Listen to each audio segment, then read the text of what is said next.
Hello and welcome everybody to British Uprising Part 1. I'm Tony Giles, standing outside the prestigious York Hall in Bethnal Green. Hello everyone, and my name is Nick London.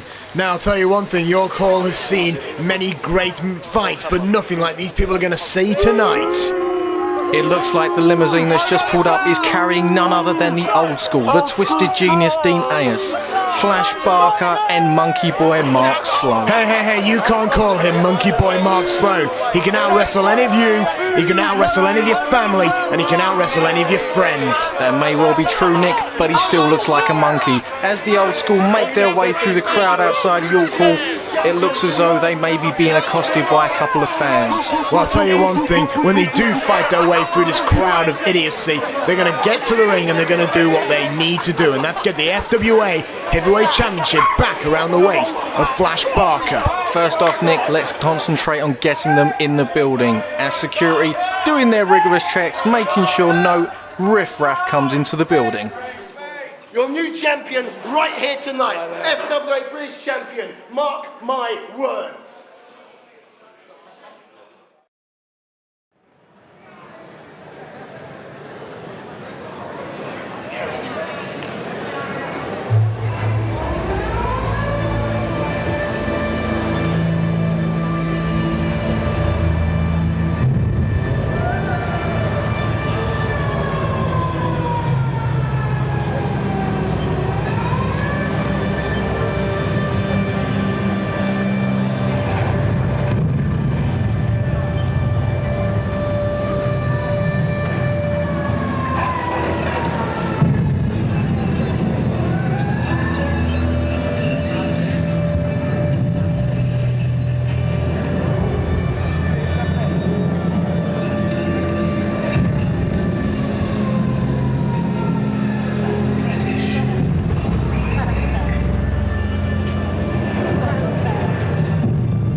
Everybody, and welcome to FWA's British Uprising Part 1. I'll be your host for this evening, Tony Giles, alongside none other than Nick London. That's me, and now we see referee Steve Linsky coming down to ringside.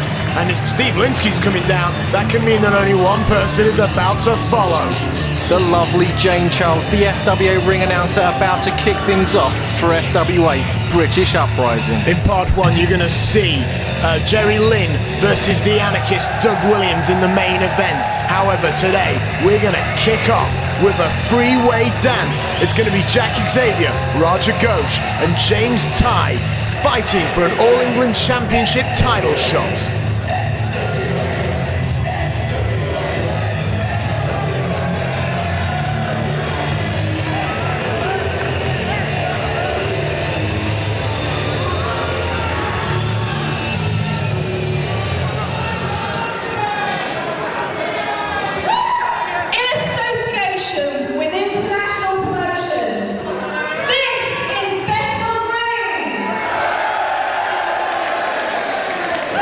This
we see the first combatant come down to the ring, James Tighe, Wow Magazine's Rookie of the Year. This man, to me, looks like a young Lance Storm. He has it all. He's got the charisma, he's got the moves. This man could walk out of here tonight easily the #1 contender for the FWA All England title. James Tighe has been on a hell of a runaway at the moment after defeating his own teacher, Mark Sloan, not too long ago at No Surprises 4 in the Portsmouth Pyramid Centre.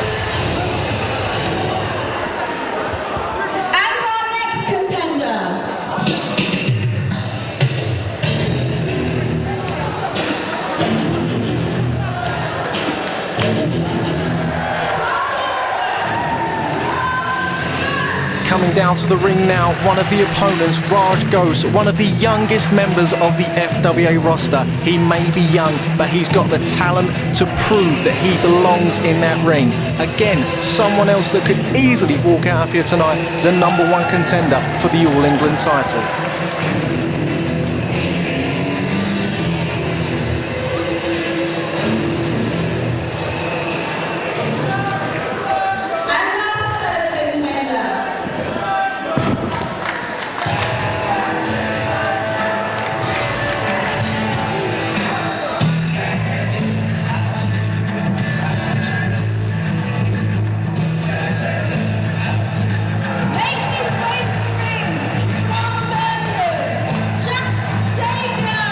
Tony, this is my pick to win this match. Jack Xavier, many consider him almost the uncrowned All England champion. He had a massive feud not too long ago against Mark Sloan, who then was the All England champion. However, he couldn't quite get the job done. Now Jack is only 2 matches away from that championship. But first, he's got to get through James, and he's got to get through Raj, and he's got to become the #1 contender to the All England championship. It's quite true, Nick. Jack Xavier is definitely one of the people's favourites. Now all 3 men exchanging pleasantries, and soon they're going to have to get this match underway and lock up. But Tony, how does a 3-way lockup work? To be perfectly honest, Nick, I couldn't tell you, but I think we're about to find out. The crowd behind all 3 of these guys, this should be a classic. All 3 men now testing the waters. No look up there. I think the key in a 3-way dance is to maybe single out one man and go for that. It looks as if James Tighe may be going for Jack Xavier here. However, he's got his eye on Raj, and that's why he's got his eye on him. It's quite plain to see that all 3 men are very wary of what's going on around them, and neither one is going to make a silly mistake and let that #1 contendership slip away. Well, the entire crowd is behind all 3 men, and I'm not surprised. But now Raj has got the hammerlock on him, and then a headlock, and now James Tighe with a snapmare. And Raj goes in with a headlock. Jack Xavier onto his feet. Oh, with a wristlock on James Tighe. James must be in excruciating pain right about now as Jack Xavier, he moves into the hammerlock and goes forward and takes Raj's head. And now Jack Xavier with the headlock, and it's James Tighe with the wrist lock. And now Jack seems to be floating over. He singled out James's arm, and there it is, an overhead key lock. Now Raj with a waist lock. He's jucking for position. It looks like he may be going for some sort of German suplex as James Tighe goes behind, goes for the school where Raj goes, not letting hold of Xavier. And now Raj has a pinfall on Jack. However, now James has the pinfall on Raja. It's nearly a 3 count. All 3 men are down. All 3 men are up. Unbelievable. All 3 men had each other scouted so well, they were able to predict the other's moves. That was a fantastic display of 3-way technical wrestling. You could hear from the crowd the reaction they got. This is where wrestling is heading. As James Tighe rolls back, takes Jack's leg. Jack must be unbelievable. He's got his arm and his leg in a twist. Jack might want to make a wish at this point, and Jack's got to find a way out of this, and he's going for it. However, Jack missed the enziguri. Now James with an Achilles lock. As Raj goes, bounces off the rope and takes the head of Jack Xavier. Jack is in double trouble right now, but Raj, realising there's a head right there, goes for Jack Xavier as well. Raj, the dominant force at the moment. What a lovely pair of headlocks. And now Raj, the wild card of this match. However, no! James now reapplies the Achilles lock and puts the pressure on Raj with that reverse chin lock. James Tighe proving he's no monkey's boy. He knows where he's at. He knows what he's going for. As Raj goes to the roll through, who's he going for here? Jack Xavier is down. down. Raj goes with the roll through neck snap on James Tighe. Well, Raja nearly snapped the neck right off James Tighe there, and now we're at this kind of dead end. All three men are back in a standing position, and they've got to re-lock up. Raj Ghosh is only 17 years old. Can you imagine what it would feel like for him to go home this evening, Nick, and say, I'm the #1 contender for the All England title? Well, it depends how often he's been thrown around. It could be quite so. With an Inzaguri to the outside, Xavier sends James Tighe crashing down. James trying to speed up the proceedings, and he paid for it. And now it's Jack and Raja. Jack with an arm drag on Raj. And Raj now with the arm drag on Jack. Those are so powerful, they're ripping the shoulders almost. Jack and Raj, oh my God, it looks like he's going for a reverse DDT. As James takes the knees away, Jack gets his move, all three men are down. Jack almost looked like he was going for the Xavier. And now James, however, James clipped the knee of Jack, and Jack was forced to drop Raj. James now going over Raj and picks him up, and he sends him to the corner. It looks like Raj is going for a spinning head scissors, and James throws him over. Oh my God! A DDT, a spinning DDT from Raj Ghosh as James Tighe takes Raj down. He goes for the pin. That was a fantastic counter by James there. We're getting to the point now where triple threats or three-way dances, they're becoming a bit of an art form now, and these three men are showing why they're on top of their game. As James Tighe goes for some sort of double underhook, is it going to be a power bomb? No, Raj floats over. Raj looks like he's going for the Russian leg sweep. As Jack Xavier takes them both down. Jack Xavier with the neck snap. Raj with the Russian leg sweep. Jack Xavier almost with a 3 count. Raj managing to get the shoulder up there. All three men are down. All three men are down indeed. That move that Jack executed took a lot out of all three men. But we'll see who gets first to their feet here. Referee Steve Linsky putting in the count, making sure everything is above board. Jack Xavier, the first man up, goes. Oh my God, what's this? A neck breaker. Raj nips up, takes Jack down. Jack takes James down. This is three-way madness. Now, all three men are down, and it looks like Raj could have the advantage, but unfortunately he just couldn't capitalise. He couldn't get the cover. Raj could have gone home, but it just wasn't meant to be. I'm sure if any one of these men were to roll over now and drape their arm on any opponent, they would get the 3 count as they slowly start making their way to their feet. Who's going to be the first man up, Tony? And it's James! James Tighe up in the corner. Jack Xavier with the spear on James in the corner. He sees Raj. What's Raj going for? Raj is going for the tarantula on the ropes, a submission move as James Tighe drop kicks Jack, drop kicks Raj. And I'll tell you one thing, both men spilled to the outside, and it looked like Jack cracked the back of his head on that wooden floor. And now you've got to wonder, is James going to go for the smaller man in Raj, or is James going to go for the... Oh, hang on, what's James doing now? I don't like the look of this. Oh, did you see the way Jack Xavier, he moved out of the way there. He moved out of the way, thought he'd done it. Unfortunately not. James Tighe with a picture-perfect Ashe moonsault to the outside, full body weight onto Jack Xavier. That's very uncharacteristic of James when you consider that it's triple threat and that there's a title shot on the line. I'm not surprised he did it. And now Raja springboards through, springboard to the top, and a cross body. Have you ever seen anything like that before? A drop kick through the rope, up in one motion onto the top rope, taking out both the other guys. Like I've said before, Raj Ghosh is my pick.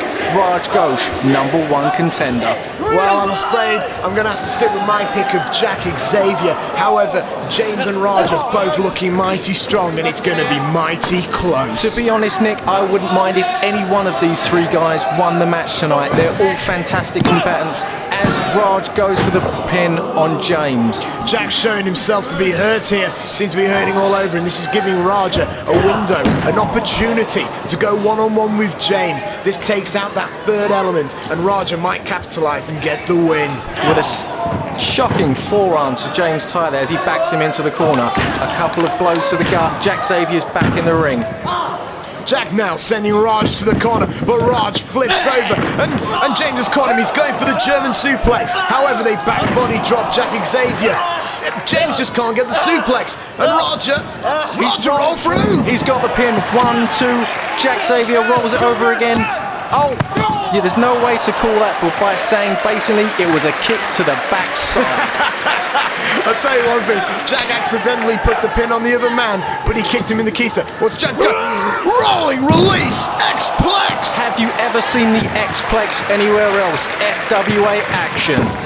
And now, what's James got? Oh, here it is. James's formidable Titanic. It looks like it's finisher heaven for all these three guys. They're going for it. It's all out. It's all on the line. James Tighe slowly to his feet. Picks up Xavier. Doesn't go for the pin. That's going to come back and haunt James later. But James sends Jack into the corner. Jack with a boot to the face. And now Jack's going for his devastating tornado DDT. James Tighe counters the move. Oh, crushed on the top rope. But Ghosh is perched. Oh, a glancing blow on James Tighe, enough to send James into Jack. And once again, Xavier is on the outside of the ring. The wild card of this match, Ghosh, is now back in control. And he's setting James up. Is it a suplex? Oh, brainbuster on James Tighe. Ghosh, all he needs to do is get the arm over. I'm sure that's a 1, 2, 3 right there. Raj dropped James right on the back of his head, and he could have it right here. Oh, at the last second, James Tighe knows what's on the line. He manages to deep down, dig up, pull the arm up, as Ghosh again goes with those devastating blows to the gut.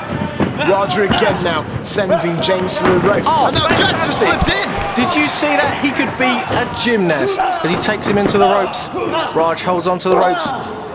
And now James now flips over. And oh my God! They get the 3! It is the 3 count. James Tighe is the new #1 contender for the All England title. That was an unbelievable match. James Tighe has defeated both Ghosh, and he has also defeated Xavier, and he will go on to face whomever the All England champion will be. But the question now is, Tony, who's going to be the All England champion? Will it be the South City thriller Hade Vansen, or will it be the mulleted one, the Zebra Kid? I don't think you should be disrespecting the Zebra Kid, because he's going to eat Hade Vansen for breakfast. But all three men are receiving a standing ovation from this crowd, and I want to send a warning to all the guys in the back. You try and top that. Look at the sportsmanship. James Tighe, he's won the match, but he knows he had 2 fantastic opponents. He offers the hand.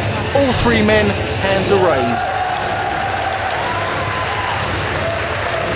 James Tighe now is going to go out and greet his fans. Congratulations to James Tighe, the new #1 contender to the All England Championship. If he wasn't before, I'm sure he is now. James Tighe is going to go home tonight being a firm fan favourite. Now, I've just been told that the new breed are in the back, and they've got a few words to say to their opponents tonight, the tag team champions, the Pitbulls.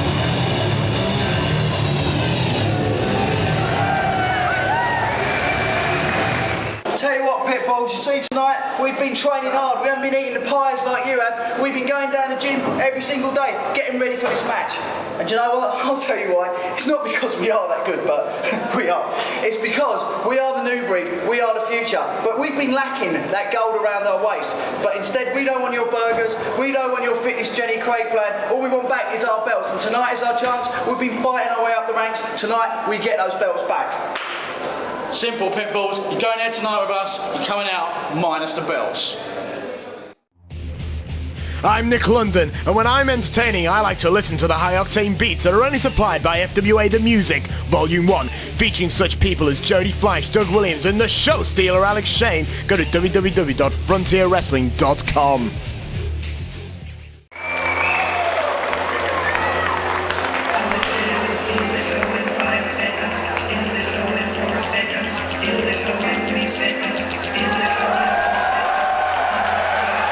As the show stealer Alex Shane makes his welcome return back to the FWA tonight in the York Hall in Bethnal Green, there are literally 1,000 people standing on their feet showing their appreciation for the show stealer. Alex Shane, the show stealer, may be out with injury, but he doesn't want to disappoint his little show stealers. He doesn't want to disappoint his fan base, you know, all 3 of them.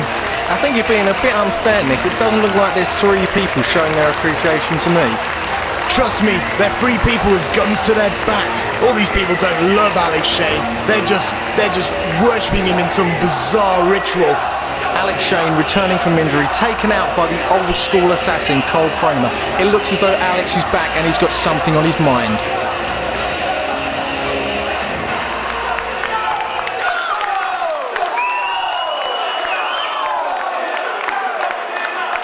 Now guys, since my injury back in March, it's been almost 8 months since I've been on a show a size of this caliber and this magnitude.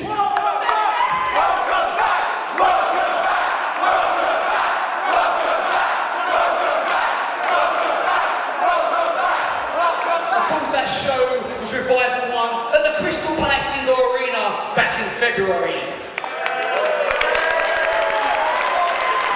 know what, I look back and so much has changed since February.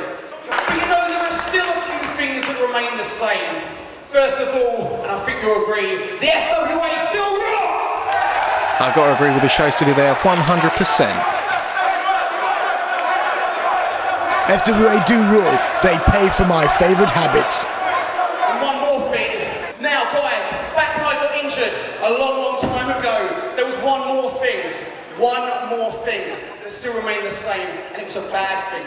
And I think you'll know what I'm talking about. It was a group of guys who decided they didn't like the direction of the FWA. They decided that they didn't like the way it was going, sports entertainment. They wanted to keep it giant haystacks and Big Daddy. So they tried to keep the young guys down by injuring them or holding them back. I think you know I'm talking about the old school. As the fans are quite rightly chanting, Alex Shane taken out by the old school, and what do the fans think of the old school? They think they suck. Well, I sat on the bench when I was out injured, and I realised one thing. More than anything else in the FWA, the thing I want is to get rid of the old school once and for all. To do it is to make sure, right here tonight in Bethnal Green, Jody Fleisch leads as the new FWA heavyweight champion!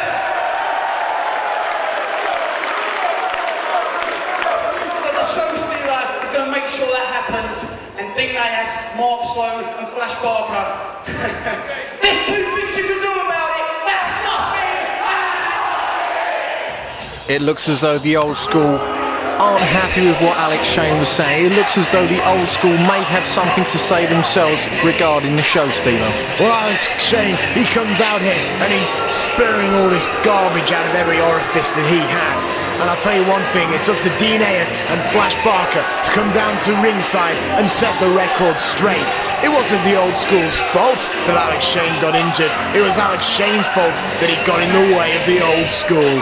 Now, I think you'll find it was the old school's fault when Dean Ayers hired the old school assassin Cole Kramer to purposely take out and damage the neck of the show stealer Alex Shane. Tony, I want to ask you something. Can you feel the tension that suddenly just raised between Fleisch Barker and Alex Shane? Fleisch Barker was brought in by Alex Shane, and it was Fleisch Barker who turned on Alex Shane to join the old school. And look at him now. He's the #1 contender to the heavyweight championship, and tonight he could very well win it off Jody Fleisch in the ladder match.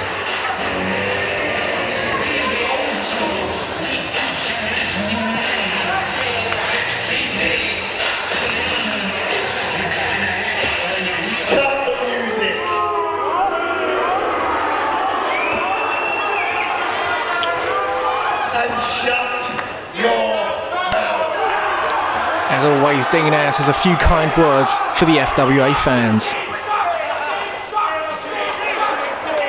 If I suck, it's only because your mother taught me.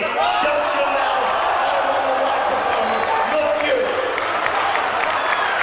When Dean Ayers talks, you listen, because there's a man behind him by the name of Fleisch Barker. It's a great shame that your neck isn't 100%, but you know, it's good to see that your memory is at least intact, because you're absolutely right. It was the old school who put you out of action in the first place. It was the old school that drove you headfirst into a steel chair. And if we're going to get a little bit more specific, it was me who put the chair in the ring. Dean Ayers basically taking the responsibility.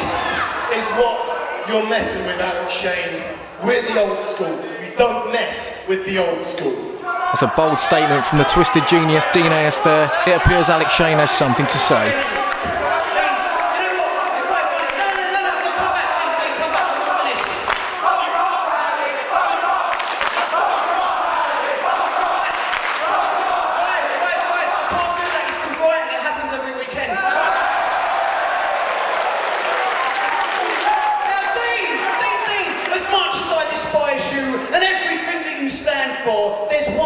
about you that I find kind of cool. I know it's funny to think about it, and I'm sure this audience is wondering what it is, and I'm sure you're wondering what it is. Well, Dean, I'm going to put you out of your misery.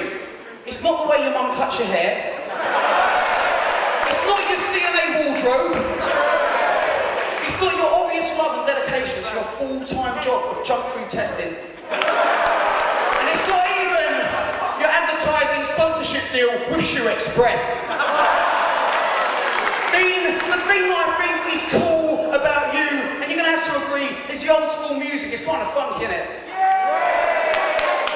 But you know what, Dean? When I think of the words cool and Dean Ayas, it kind of goes together like David Beckham and high IQ. It just doesn't work, does it? So Dean, I've come up with something that I think you're really going to like, and I know these people will. Because I spoke to the music guy, and I said... No, he's not talking about what I think he is he? Every time I raise my hand, I want to hear the song that's going to make Dean Ayas' life a misery. So it's just time for me to say, play that funky music, white boy! Dean's Dream theme was one of the most popular theme songs on the TalkSport Talk Wrestling radio show. The only person that doesn't seem to really enjoy it is Dean himself. Well, do you blame him? I think it's kind of catchy. Well, I'll tell you what I think it is. It's kind of cheesy and rubbish. Ever want to hear that music again? You, just like everyone else here in the FWA, you want to undermine my credibility. You want to undermine the old school's credibility. You want to make us all a laughing stock. This man is the former FWA champion, and if it wasn't for the office boys moving the goalposts, he'd still be the champion today. Mark Sloan, the longest reigning All England champion of all time. And let's not forget, Alex, the people who put you on the shelf. We're the old school. I told you before, you don't. If Alex were wise, he ought to apologise to Dean Ayas. Dean, you're right. No, you are right.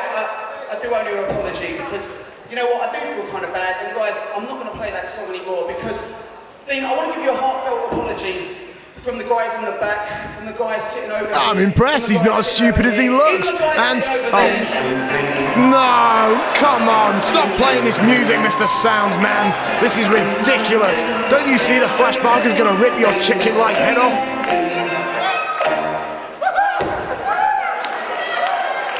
Fine. Okay, you want... Dean Ayas obviously lost for words.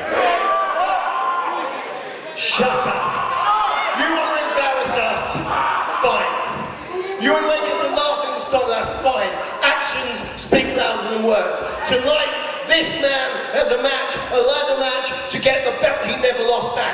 And I'm telling you, and I'm telling Jody, Fleisch, and I'm telling each and every one of you retard inbreds out here at the best ring door call that we will stop at nothing, and I mean nothing, to bring that belt back. Alex Shane has upset the wrong man. You may as well give him a spade because he's digging himself a nice hole in the middle of the ring. I can come out here and play games, but this is serious. Don't dare tell me to watch my back, because from where I'm standing, the only thing that needs to be watched is your weight, son. Dean Ayas can't help that. He's horizontally challenged. I sat on the bench, unable to wrestle. I didn't think about my revenge. Dean, if you didn't think I was going to get revenge, then it's obvious to me and each and every person in this room that you need a check-up from the neck up. Because I'm making a vow right now to get rid of the old school. You see, I'm going to take apart the old school brick by brick. Because by my side, I have a new school wrecking ball. A new school wrecking ball. And the audience, and all the guys...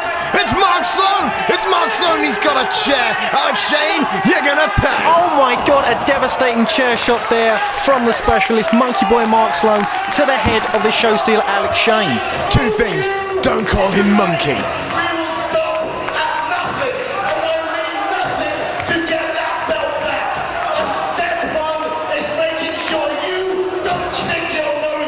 And secondly, Tony, you don't mess with the old school. That may well be true after seeing that, Nick. Alex Shane laid out in the ring once again from a vicious chair shot. Not being pole driven on it this time, but just smacked straight up the head by the specialist Mark Sloan. Alex Shane, once again, he must be thinking, what have I got to do to get rid of the old school once and for all? Alex Shane holding his neck. That was the neck that was injured by the old school, and now Mark Sloan coming out of the back with a steel chair and possibly re-injuring him. I hope this doesn't set what I'm talking about. I really do hope this set back Alex Shane, because if you ask me, he doesn't belong in the middle of an FWA ring. Alex Shane is a fighter as well as an entertainer. He's up and he is not happy with the old school.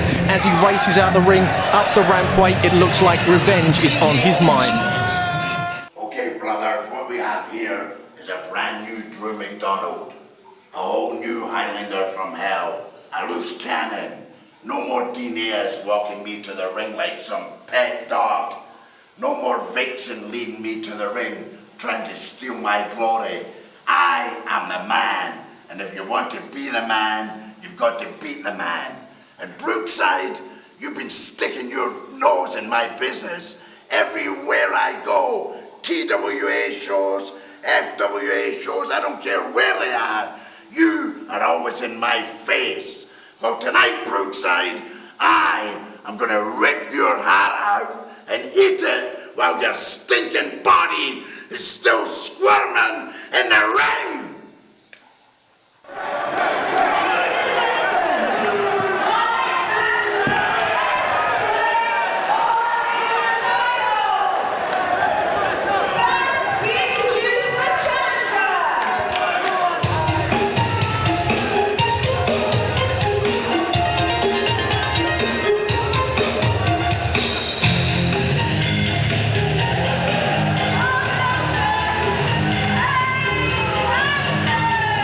Hade Vansen, the South City Thriller. If James Tighe was last year's Rookie of the Year, this is my pick for Rookie of the Year next year. Hade Vansen has quite literally done it all since he's been in the FWA.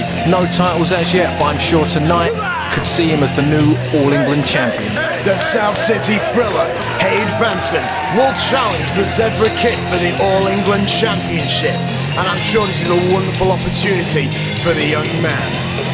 Hade Vansen has some of the fastest feet I've ever seen. FWA all over the world. Hade Vansen is a man to be reckoned with.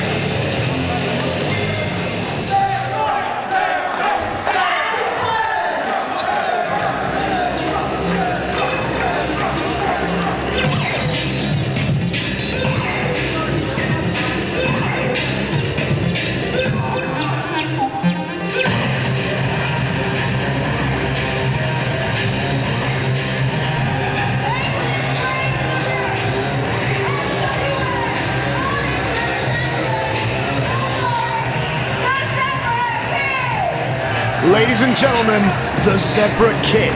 He may only be in his early 20s, but he's the All England champion. He hasn't been in the FWA long, but shortly after coming in, he managed to defeat the top contenders for that championship, and now he's on top of the pile with the championship belts. That's right, Nick. Zebra had his first match back in March, and in July of this year, managed to take away the All England title from Mark Sloan. I'll tell you one thing, that was a hell of an accomplishment. And now, the Zebra Kid is getting a little bit of grief off the fans. But I want to point something out to you, Tony. Zebra Kid, he's a second-generation star. He's been in the business his whole life. Now, I respect Hade Vansen, but Hade Vansen is a martial artist. And if you ask me, my pick for the winner is going to be the Zebra Kid, because he knows how to dismantle these young, cocky kids, and he knows how to get the win off them. Hade Vansen may be a martial artist, but something that some people may not know, Hade Vansen was actually trained by the show stealer Alex Shane, and there's another plus in his corner, Hade Vansen doesn't wear the mullet. Don't you talk about the mullet in such a disrespectful tone, Tony. Don't make me show you the back of my hand. The way I see it, Nick, you can show me anything you like. The man has an awful haircut. But anyway, back to the match. You know what? Did you say that Hade Vansen was trained by Alex Shane? I did indeed. Hade Vansen is definitely one to watch for. That would explain the charisma and the attitude that he's showing at the moment. And it's a good attitude that may get him the win. It's a fast-paced match to start with, Hade going for a crossbody and an awesome clothesline takedown on Zebra, and another. And a kick straight to the gut. Zebra's down as Hade nips up. And Hade now takes it to the outside with a spinning side kick. Can you believe that kick all the way up and over? Zebra doesn't know where he is. And now Hade has the advantage. Now obviously Hade can't win the match on a count-out, and I'm sure he's not that stupid. So Hade is going to the outside. Oh, what an awesome super kick, worthy of any of the stars in this business. I'll tell you one thing, that was a hell of a good kick. Ow! That was not beautiful, that was not pretty, but what it was effective. All of the weight straight there, Hade Vansen banging into the guardrail. The Zebra Kid, when he's doing his suicide dives, he may lack the grace of a Jonny Storm and a Jody Fleisch, but quite frankly, he's so solid. I don't think any man in the All England division can beat him. As he sends Hade straight into the barrier and crashes through the barrier. Hade is in a whole world of hurt right now. A Zebra Kid goes back in the ring, waiting for referee Andrew Coyne to count out Hade Vansen. But what's this? Zebra up to the top rope. Bang! Straight down Hade Vansen through the guardrail once again. Hade Vansen looks to be in trouble. It seems that the Zebra Kid is taking it to the young rookie. The Zebra Kid now throws Hade Vansen back into the ring, and he's taking back control. Picking up Hade Vansen. He's setting him up for what could be a powerbomb. And he hits it. Sit down powerbomb. And no, Zebra doesn't go for the free count, but instead, the Zebra Kid is going up top. Watch out, everyone. Zebra's crossing. Can we see the patented picture-perfect elbow? Oh, and an amazing frog splash from the Zebra Kid. As Hade Vansen manages to get the arm up, a 2 count there. Zebra Kid thought it was 3. Obviously, Zebra didn't want to go for the elbow too early, for if Hade moved out of the way, he could have smashed that elbow of his to a schmillion pieces. A schmillion pieces is right, Nick. The fans are firmly behind Hade Vansen here. Hade Vansen, a fan favourite. I'm pretty sure the Zebra Kid too would be a fan favourite if it weren't for their hair. But oh my God, a Hurricane Rana from the apron to the outside. Hade Vansen laid out on the wooden floor. The Zebra Kid in his magic mullet just sent Hade Vansen crashing to the ground. With a hard kick straight to the face. There's nothing pretty about it, but it hurts. It is effective. Hade Vansen is on Dream Street at the moment, out on his feet. I'll tell you one thing, you talk about Zebra and his mullet, but I'll tell you one thing, look at Hade Vansen and that haircut of his. He looks like a mug, he looks like a ruffian. I wouldn't be surprised if he came from this end of town. What are you trying to say, Nick, about the beautiful people of Bethnal Green? Beautiful people of Bethnal Green. I'm not saying anything, except for they're all thieves and crooks. The fans seem to be getting on Zebra Kid's case here, but what's Zebra up to? It looks like, oh my God, top rope superplex, and Zebra hit it beautifully. He turned him ever so slightly in midway to drop him onto his thigh, and now he could be working on the legs of the South City Thriller. Oh my God, no way to call that, but other than a leg drop straight to the inner thigh. Referee Andrew Coyne getting on Zebra's case there, making sure everything is above board. Zebra takes Hade into the corner, from pillar to post. Oh, and a devastating clothesline into the corner. Hade Vansen isn't faring too well just as yet, Nick. Well, Hade Vansen, he's managed to get out of the way. He just knocked the stripes off the Zebra Kid with that kick. Oh, a whisper in the wind from Hade Vansen takes it from one side of the ring to the other. Zebra's outside, Hade's got the momentum back. The fans are firmly behind him. What can we see from Mr. Vansen next? Well, Vansen seems to have the momentum. Let's see what he can do with it. A brilliant dive to the outside there, a somersault dive. He didn't get all of it, but he got enough. Zebra is down on his knees. Both men are struggling to get to their feet. Hade Vansen up first, and now the Zebra Kid is at the mercy of Hade Vansen. Referee Andrew Coyne needs to get on the case of these two wrestlers. The title cannot change outside the ring, only on the inside. It looks like the ref's gone out now to try and create some order. Some Ric Flair-like chops from Hade Vansen there onto the Zebra Kid. The only man this is going to disadvantage is Hade Vansen. You cannot win the title on the outside, but the Zebra Kid can walk out of your call with it. And now, Hade Vansen's off the rope, and what's this? Oh, a straight dive through the middle rope, but Zebra had the ring smarts to move out of the way. Hade Vansen once again laid out on the concrete. And Zebra Kid did a U-turn into the ring to avoid it, but now he's right back on the outside, and he looks like he's going to hit Hade Vansen with something that looks nice and legal. It was a leg drop from the apron onto a chair, using Hade Vansen's body as the cushion. Hade's down, the chair is bent. What is Zebra going for now? It was a guillotine leg drop that nearly sliced the head of the South City Thriller neatly off his shoulders. Definitely, without a shadow of a doubt, the All England champion, the Zebra Kid, is a fighting champion. He will take it to anybody there is. As a wonderful suplex from the outside, inside on Hade Vansen, he manages to get the shoulder up. It's only a 2 count. Now, even when Hade Vansen's on the ground, he's got the kicks to wind a man silly and to break them down. And we'll see if Zebra Kid managed to avoid the turnbuckle, but Hade Vansen's Up in the corner, kick upside the kick head. to the head. Zebra's down on the mat once again. Hade Vansen proving he is no sucker. He is willing to fight for this title, fight for what he believes in. I think a new All England champion is what we're going to see, with a drop kick through the ropes to the outside onto Zebra. He might not be a sucker in your opinion, but in my opinion, he's not all that bright. And when it's my opinion, it's the only opinion. Nick, are you watching the same match as me? Did you see the way he threw Zebra to the outside there? I think I had something in my eye and missed. Oh! Did you see that from the top? One go to the outside, both men out for the count. I saw it all right. Hade Vansen launches himself like a rocket at the Zebra Kid. Both men struggling to their feet. Surprisingly enough, Zebra's up first. Maybe it took a bit more out of Hade. I'm not entirely sure. What's he going for?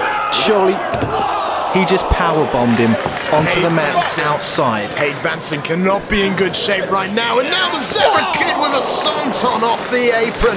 My lord, Hade Vansen must be bleeding inside at this point. That was a couple of heavy moves on the outside, and I know those are some blue mats out there, but if you think it's soft, I'd like to see you give it a go, Tony. I've totally got to agree with you there, Nick. Those blue mats aren't as soft as you think, and a picture-perfect missile dropkick straight to the top of the head of Hade Vansen. Referee Andrew Coyne checking to see if he wants to go on. Is it a 3? No, it's a 2. Hade shows the fighting spirit. He's not going out like that. Referee Andrew Coyne making friends with the fans, but back to the match. The Zebra Kid trying to launch the South City Thriller, but Hade Vansen now with a waist lock. And the Zebra Kid talking to, he's distracted, he's used the oldest trick in the book. Did you see the low blow on Hade Vansen there, Nick? That's why I like Andrew Coyne. He's a gullible fool.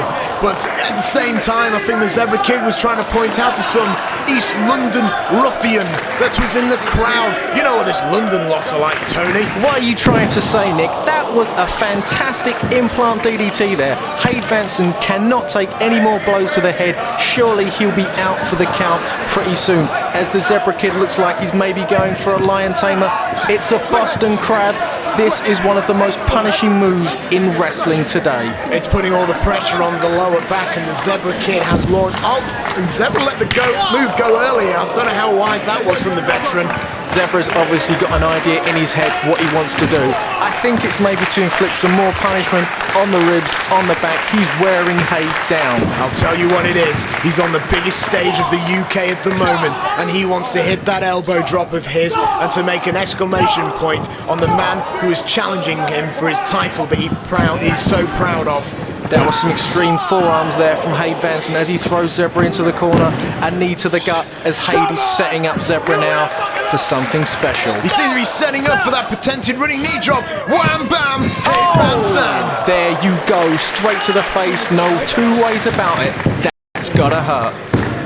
But it was only a 2! That's unbelievable, Tony! Zebra Kid has more guts than garters, obviously. I've seen many a foe go down to the knee drop to the face, but Zebra Kid won't be one of them.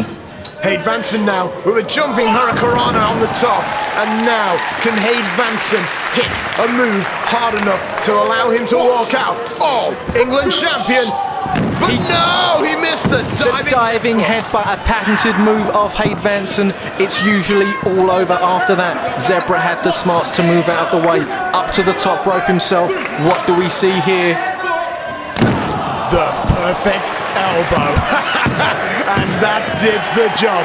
The free count was made thanks to the Zebra Kid's magic mullet with its aerodynamic design. He flew through the air and with precision, landed that elbow square in the chest of the challenger, and he will leave Bethnal Green All England champion. As much as I may not like the guy or his mullet, he did the job.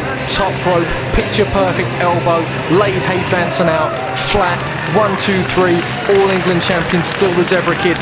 Now goes on to face the winner of our opening match this evening, James Tighe, who won the #1 contendership. Wow, James Tighe versus the Zebra Kid for the All England Championship. However, as great event that it is, don't forget that this is British Uprising and we've got some great matches still to come.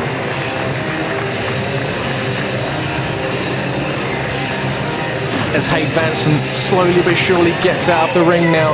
Hade Vansen is a fan favourite. They know he give it his all. They are firmly behind him as he receives the ovation as he walks up the mat. Hade Vansen, it may not have been his day today, but it might be tomorrow. Up next, the new breed. For all you people who don't know who we are the family. I am Brendan Thomas, the Messiah. This is Scotty Rock. This is Ian Disciple, and that is Righteous Paul Travell. Well, if I may, Messiah, I believe there's something to say about Nikita. You see, tonight, we have some family business to take care of. When I first heard I had a match with you, Nikita, I said no. Why would I want to fight a girl? But then, I consulted the Messiah, and he told me that an example must be made. And tonight, Nikita, you're that example. You see, we have this little thing that we like to do with steel chairs. It's an example to be set. And tonight, you may find out what a sacrifice is all about. You know what I'm talking about, don't you? This man loves to play with chairs. You see, Scotty Rock is back in the FWA. I'm a calm man now. I've finished my anger management course and I am calm. There's no more voices in my head. I am calm! Can't you see? I am the calmest man in the FWA! And there ain't no man and no one who can stop Scotty Rock! I don't need no more anger management! I'm back in the FWA! Ready to kick some ass! You understand me? Let it out. It's on. Let's get it. Let's get it. Come on. You've worn the rest, now wear the best with the new FWA t-shirt range. If you want to stand out in the crowd, go to www.frontierwrestling.com.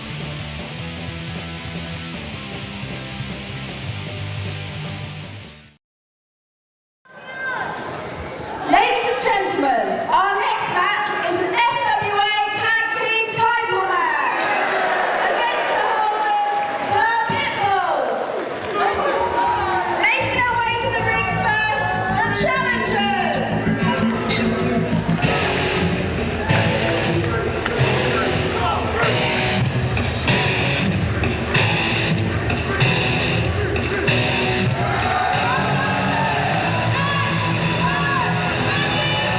Two-time FWA Tag Team Champions, the new breed Ashe and Curve. Former Tag Team Champions looking to regain the glory they once had. This match has been 8 months in the making. Tonight I smell something in the air. It's not your cheap cologne. It's not their opponent's BO. It's a title change. I'll have you know, Tony, that ain't BO that you can smell coming from me. That ain't no cheap cologne. I'll have you know that's Link's job for men. But anyway, you're right, it's been 8 months in the making. It's been 8 months now that the Pitbulls won their vacant FWA Tag Team Championships in a one-night gauntlet. And the new breed obviously were disappointed that they didn't walk away that evening themselves. And so, they've gone through other opponents, and now it has come to this. It has come to the inevitable. The new breed versus the UK Pitbulls, the FWA Tag Team Championship. The new breed fan favourites with the crowd, always have been, always will be. Local boys, local crowd. The new breed tonight, for me, are walking out of here new FWA Tag Team Champions. Oh, what's this? What the hell? It's Birchall! Birchall's been coming out and destroying half a preliminary. Telling us about it. Oh! Takes Fireman carry into a reverse neck breaker, and now he's got Ashe, and it's a rib breaker. It's straight up again for Ashe. What's he going to do with him now? He's treating him like a small child. Up onto the shoulders. Fireman's carry, one fluid motion. Rolling Samoan crash and a stunning moonsault. Picture perfect moonsault. Who is this Birchall? Where did he come from? What's he doing here? I've got a more important question for you. How big is this Birchall? Well, Curve just managed to take him down with a couple of kicks, and I think this is the first time I've ever seen him off his feet. Birchall is off his feet. Curve has proven that he is no laughing matter. But you say that, and then Birchall nips straight up onto his feet. He doesn't look happy. What is Curve gonna do? Curve now off the ropes, but Birchall just decapitated one half of the new breed. The back of his head snapped onto the canvas there. He can't be in a good way. What's the man doing now? He's got a table. This can only mean one thing. This is trouble for anybody in the area. I really don't like the look of this. Birchall's setting up that table. This can't be good. Birchall, over the last few shows, he's just been coming out and destroying some of our younger rookies. But the new breed, that's a whole new kettle of fish. The new breed aren't rookies. The new breed have been here for a long, long time. And Birchall is basically treating them like nobodies. Birchall has hoisted up Curve onto his shoulder. I don't know what he's going for. I've not seen this before. He looks around at the crowd. It doesn't look... Oh, my Lord! Birchall just dropped Curve just through the table. And the Man Mountain, known as Birchall, has just ruined one of the most important matches on the card tonight. The table is broken in half, and so is Curve, as Birchall just picks up a chunk of table and throws it down onto him as if it was nothing. Now the damage has been done. He walks away. Can we please get some security out here right now? The new breed are in serious, serious trouble. The table has been broken. Curve's been broken, and I think that the dreams of reclaiming tag team glory are somewhat in doubt for Ashe and Curve here tonight. That can't be what I think it is. It's the Pitbulls' music. I mean, the Pitbulls are fighting champions. The Pitbulls will take it to anybody. They must have seen in the back what just happened to the new breed. They can't possibly come out here now and expect to fight the new breed. Ashe and Curve can't compete tonight. As we've seen, Curve is laid out. He's not moving. What do they plan to do? They are current FWA Tag Team Champions, the UK Pitbulls, but they don't just hold titles here, they hold most of the key championships in most of the federations that are in the UK today. The Pitbulls, who a joint weigh over 70 stone, and you got to believe that this isn't good for Ashe. Surely nobody, not even the FWA officials can believe that this match could happen now. As Ashe looks on, he sees his fallen comrade. He can't be thinking about this match. He can't be thinking about the Pitbulls, but it looks like the Pitbulls are thinking about him. They're eyeing him up in the ring. They're seeing he's on his own. Are they going to make an example of him, or will they just let it lie? I think the UK Pitbulls look at Ashe like he's an incredibly large, tender piece of sirloin steak, and this isn't good for Ashe. Ashe doesn't know what to do. Ashe surely is bewildered. He's just been busted open. He's just been thrown around like a rag doll by Birchall. Bulk and Big D are standing in the ring now. He's trying to talk to them. He's trying to explain. Ashe is putting his point across. What are the Pitbulls going to do? They look like they're having a bit of a chat. They could be explaining things to each other. Well, I'll tell you what, Tony, I can't blame the Pitbulls. They came here to defend the Tag Team Championship, and that's what they're doing. And now Ashe, though, a one-man army, and here we go! Oh my God! Butty! That is 70 stone crashing into you there. The force of the two Pitbulls, the two largest men on the FWA roster, treating little Ashe like he's a nobody. Little Ashe, he ain't little, and here we go. But Ashe moves out of the way. He's using street smarts. If he's going to get anywhere against these two big monsters, he's going to need to use his wits and his brains about him. And now Ashe with the embrace. He uses the embrace, a devastating move. It would have finished anyone off normally. He's using both of the Pitbulls against each other. Bulldog, bulk onto Big D. Could this be the advantage Ashe has been looking for? I don't care how big Big D is. When your tag team partner Bull crashes down on you, that's gonna break the ribs of any man. It's true, Nick. I totally agree with you. As Ashe still looks out his fallen tag team partner, he needs to know what's happening. Curve is in a bad way. He's not moving just yet. Please, can we get some help out here at the moment? And here we go now. Big D with a full Nelson bomb on the outside. Whatever way you look at it, Nick, those mats are there for safety, but let me tell you, those mats aren't 5-6 inches thick. Those mats still hurt. And the incredible Bull now just rolls over the fallen body of Ashe. Ashe is grabbing his ribs, as you well would. It's quite possible he's got some internal injuries. Big D, the stronger member of the two, both formidable, but Big D is showing his dominance here. It looks like he's going for a military press. From the outside, over the top rope. How many people do you know that can do that? Well, Big D is a former powerlifter, but now he's just an unstoppable wrecking machine. You've got to feel sorry for the new breed here. They fought for 8 months at a chance to get their titles back. And now they're being dashed by a double diesel truck splash in the corner. Ashe's ribs. I'd hate to think what condition he's in at the moment. The Pitbull showing their dominance to the crowd. It looks like they're going for a double choke slam. Straight down. What more could they want to do? And now the leg across the head and the body across the chest cavity. Ashe is nearly destroyed. But what gets me is even though Ashe is being dwarfed by these two men, Ashe isn't a small man. He's about 5'10", 5'11", 230 to 40 pounds. And now the Pitbulls have just destroyed him with a double powerbomb. And that's it. Just get the Pitbulls out of it. Can we get someone out here, please? I'm sure Tony will agree with me just this one. 100%. The Pitbulls have to be stopped. They didn't have to do what they did. They just treat Ashe like a nobody. A double powerbomb. Basically, Big D will pick you up, throw you to Bulk, and Bulk will slam you down like you're a nothing, like you're a nobody. The tag team title reign of the UK Pitbulls ain't just for Christmas. It's obviously for life. They're walking out of British Uprising, the FWA Tag Team Champions. And I got one question for you, Tony. Who's going to be the people to take the titles off the UK Pitbulls, if at all? To tell you the truth, Nick, there's no one around that I can think of at the moment could even come close to beating the UK Pitbulls. It would have to be a formidable team. But the question at hand is, what is the condition of Curve? As he is slowly being helped to his feet, the man must be in a whole world of hurt right about now. After being driven through the table by the man monster Burchill, what's next for Ashe and Curve of the new breed? Well, if you ask me, what's next is two hospital beds next to each other. Curve doesn't look good at the moment, and Steve Linsky and Andrew Coyne, the FWA officials for our evening, are trying to send the Pitbulls to the back, and they are compliant. We need to just get the new breed to the back. This is horrendous. What is going to happen with Burchill?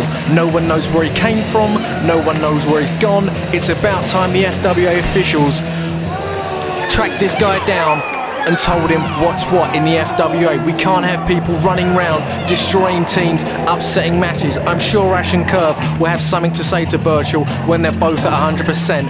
As Ashe and Curve are slowly leaving the arena right now, Curve receiving a standing ovation from the fans who truly appreciate what the new breed do.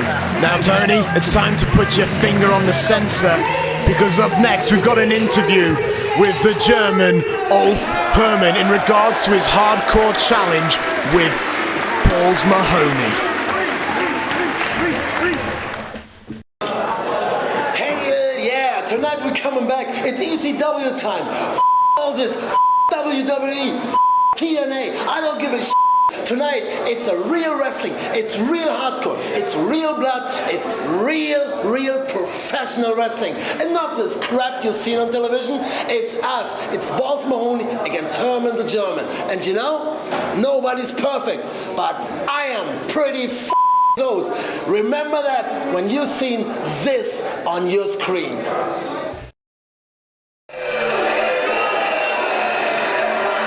Well, Jane Childs is looking a little confused, and I don't blame her. We're scheduled to have our main event for the first half of British Uprising, Jerry Lynn versus Doug Williams, but this is Drew McDonald's music, the Highlander from Hell. Maybe this is just a technical glitch. No, there is the Highlander from Hell, Drew McDonald. Quite frankly, he is a scary man. I mean, he's a former Scots Guard. What's going on here? Obviously, he's got something to say. We'll see what he's got to say. Tony, what do you think?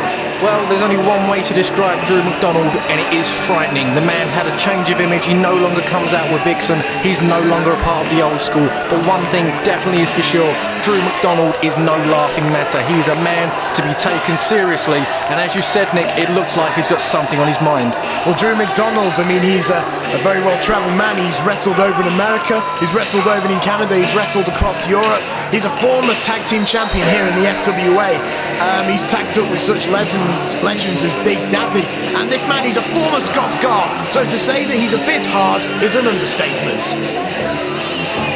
There's no way you can top that. A Scots Guard is a bit hard. Drew McDonald, definitely one of the biggest men on the FWA roster, coming out here, frightening fans, frightening Jane Charles. There's no need for him to be out here at the moment.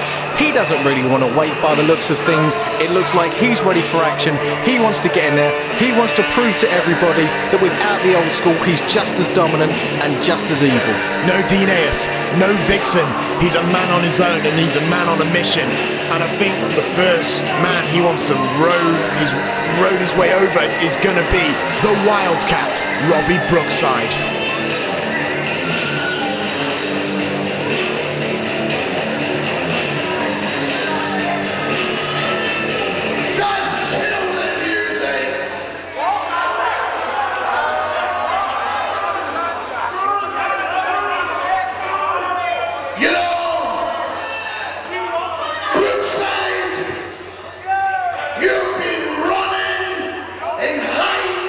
For nearly a year now, you've been taking cheap shots at me, you've been backstabbing me, you've been doing everything that you can to try and end my career. But Brookside, tonight is your lucky night, because I'm in the ring right now, and if you have enough that people say you have, you'll step right through these curtains now and get your steady Liverpool bop right in this ring. It seems as I was right, Nick. Drew McDonald does not want to wait until later on in the evening. He wants a piece of Robbie Brookside, and he wants it right now. This match will be a TWA sanctioned match. Unfortunately, the last... Sorry, as I was saying before Drew McDonald cut me off, was that at the last show, Drew McDonald was fired from the FWA because he lost to Hade Vansen. And this was at the hands of Robbie Brookside. And now it's payback time for Drew McDonald. Robbie Brookside, the wild child Robbie Brookside, holds some impressive victories. He's wrestled all over the world. Brookside has pinfall victories over the likes of Chris Jericho. He's been William Regal's tag team partner. He's wrestled for WCW, All Japan, New Japan, and we find him here in FWA wrestling at British Uprising in the York Hall, Bethnal Green. This should be a pure wrestling clinic. Tonight, two old school warriors going one-on-one for bragging rights. Being the biggest stage at the moment in the United Kingdom, British Uprising is the perfect opportunity to let these two men settle their score. Robbie Brookside, fresh off a victory of no surprises for against the All Japan Junior Heavyweight Champion Kendo Kushin in what can only be classed as a modern day classic. Robbie Brookside chatting with the fans outside the ring. It may be a little bit of cocky bravado, but Robbie Brookside knows that when it comes down to it, he's the man that can get the job done. I have to agree with you, Tony. That match with Kendo Kushin was fantastic. It really was. And I'm sure that Robbie Brookside is going to be more than ready to take on this awesomely scary, terrifying man that is Drew McDonald. Drew McDonald can be called an awesome force, but so can Robbie Brookside. Maybe about half his size in weight. What Robbie Brookside lacks in weight, he wakes up in ring smarts. The referee you see in the ring at the moment is a TWA referee, Scott Conway. This isn't an FWA sanctioned match. After Nick said earlier, Drew McDonald was fired from the FWA after losing a loser leaves FWA match against rookie Hade Vansen due to interference from Brookside.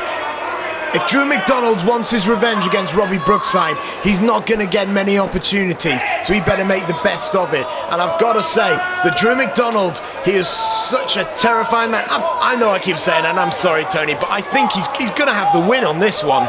It may well be so, Nick. I heard that Drew McDonald was one of your favourite wrestlers, and it's quite easy to see why. He is a dominant force. He does usually get the job done. But for me, it's all about Robbie Brookside. He beat Ken Nokashin, a feather in the cap of any wrestler. But for Robbie Brookside, it seemed like another day at the office.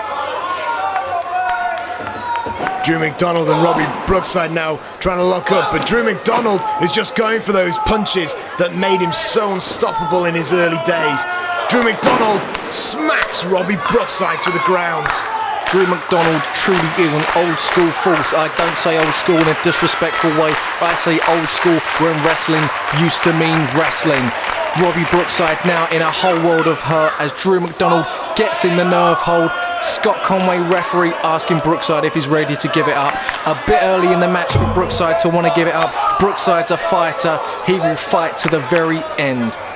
Drew McDonald, he doesn't need the planches and the spirally flashy moves that Jody, Fleisch and Jonny Storm and the new school make famous. He only needs these basic holds. He needs the basics to destroy men. With a devastating clothesline there, it's true. Drew McDonald doesn't need a wide array of moves. He can destroy you with one finger. A vicious clothesline there takes Brookside back down. Brookside on the mat again. McDonald back to the nerve hold. McDonald working over the neck.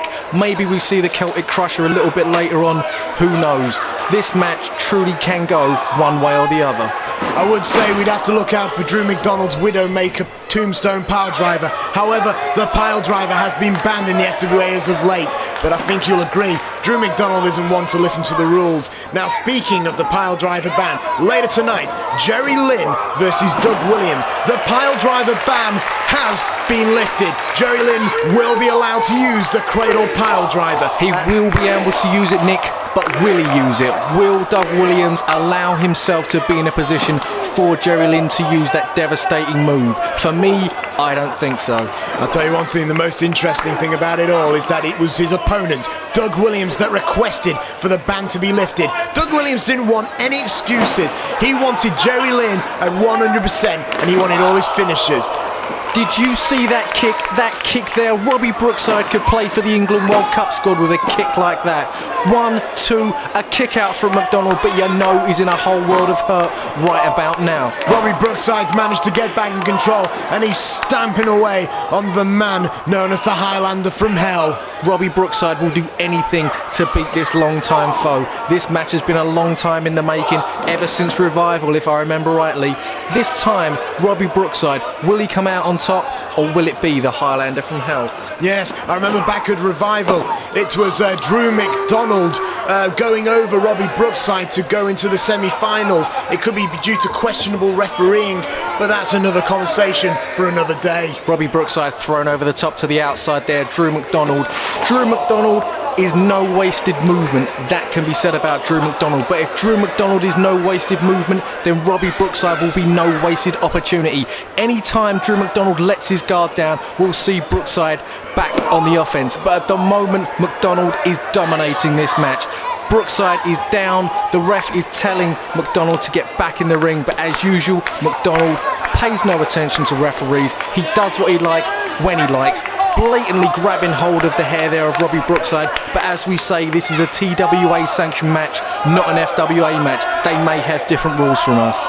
Drew McDonald has on purposely kept this match at a slow and very deliberate pace. He doesn't want Robbie Brookside, the lighter and quicker opponent, to get any speed, because if he does, that's when Robbie will capitalise.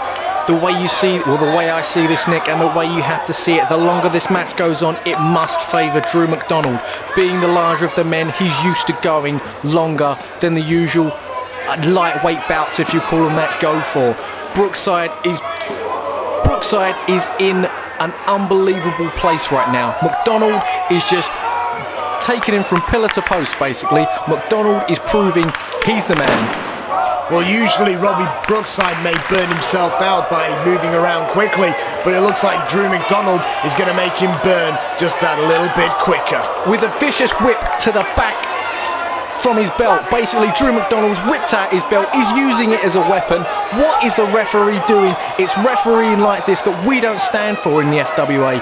We have referees that know their place, know the rules, and know what to do. But Brookside has got the belt. He's back on the offense. He's proving to McDonald, anything you can do, I can do, but I can do it just as vicious. Well, Drew McDonald, I don't know how effective that's going to be on him. He's got that kind of studded leather belt around his neck. But Robbie Brookside, he's got the advantage now. He sends Drew McDonald off the ropes. Drew's come back, and he takes him down with a clothesline with the belt. A clothesline to the throat with a leather belt, whatever way you look at it, it's gotta hurt. Straight on the Adam's apple, and a boot to the back of the head, and another. Robbie Brookside, as I've said before, does have the vicious kicks. As he goes in now, if you notice, he puts the forearm across the nose just before McDonald manages to break the hold. But back again, forearm across the nose. He's cutting off the air supply of Drew McDonald. This is an old school British move. You'll see the way he's grinding the cartilage of the nose. Robbie Brookside is trying to take Drew McDonald out, trying to beat him at his own game. Drew McDonald tried to escape by pulling with the hair, but the referee stopped it. It seems to me now that the irresistible force that is Robbie Brookside is beginning to break down on the unmovable object, Drew McDonald. As Drew is sent into the ropes, but quite literally comes back with a clothesline and knocks Robbie Brookside on his backside. A 2 count from referee Scott Conway. McDonald looks to inflict some more punishment on the Wild Child. Looks like Robbie Brookside is back to square one, and I don't know where Drew McDonald's going. The Islander from Hell seems to be climbing to heaven. You don't see a man of this size climbing to the ropes too often, as Robbie Brookside looks like he's maybe going for his finisher here. The cross-arm corner slam. Robbie Brookside managed to hit it, but the question is, can he capitalise? Can he get the win? It took everything he had. He managed to hit it, but Robbie Brookside is dazed. Robbie Brookside doesn't seem to be as dazed. The adrenaline's running. Robbie Brookside is making faces. Robbie Brookside is doing what he does best. He's going to make an example now of the Highlander from Hell. Well, Drew McDonald is in a lot of trouble right here, and Robbie Brookside seems to be setting him up for one of his patented moves, the Tree of Woe. He's setting him up in the Tree of Woe. This can mean only one thing, Nick London. It can only be the drop kick. The drop kick straight, bang, straight in the face. Drew McDonald has to be out, and now Robbie Brookside with a cover. The free count is made, and no! It was 2! 2.5, 2 3/4. Nick, how do you kick out from a straight boot to the face? If that was me, I'd have been out for days. Well, maybe Drew McDonald isn't your mere mortal. He's from the depths of hell. Scotland, to be exact. It is true. The Highlander from Hell. It's not just a name. It's not just a gimmick. It's who he is. As he goes in now with vicious forearms in the corner. Bang! He's knocked down referee Scott Conway. I don't know what that is. I think Scott Conway ought to disqualify him, but he doesn't seem to be. And now Robbie Brookside just gets pushed down himself. A referee isn't needed. All these men want to do, they just want to go out, they just want to fight. Scott Conway injecting himself into this match. He's disqualified both men. Well, I don't agree with him physically dragging off Robbie Brookside, but I agree with the disqualification. Drew McDonald just flattened Scott Conway there. And Drew McDonald's frustrated. He has lost his opportunity to get that win over Robbie Brookside here at British Uprising. Drew McDonald just giving Robbie Brookside the 2-fingered salute and said, I've had enough for now, but one day I'll be back. Robbie Brookside isn't happy with the decision. Robbie Brookside has put referee Scott Conway in the Tree of Woe, and are we going to see it once more? I don't think we're going to see much more of this, TWA official. Well said, Nick London. Robbie Brookside proving that he was the dominant man at the end of the match, taking out the referee, taking out Drew McDonald. Who would have won the match? We'll never know. A double DQ there, TWA sanctioned match. Robbie Brookside, we'll see him again one day, as will we of the Highlander Drew McDonald. But to be honest, the referee, I'm not happy for him. We'd like to thank TWA for allowing us to have this match here at British Uprising. But up next, Tony, Tony! It's the one you've all been waiting for, the main event of FWA British Uprising Part 1. Oh, it's gonna be the new effing show. Jerry Lynn taking on the Anarchist Doug Williams. It's a match. It's a good reason why a lot of these people are here today, and it's gonna be the main event of our first half.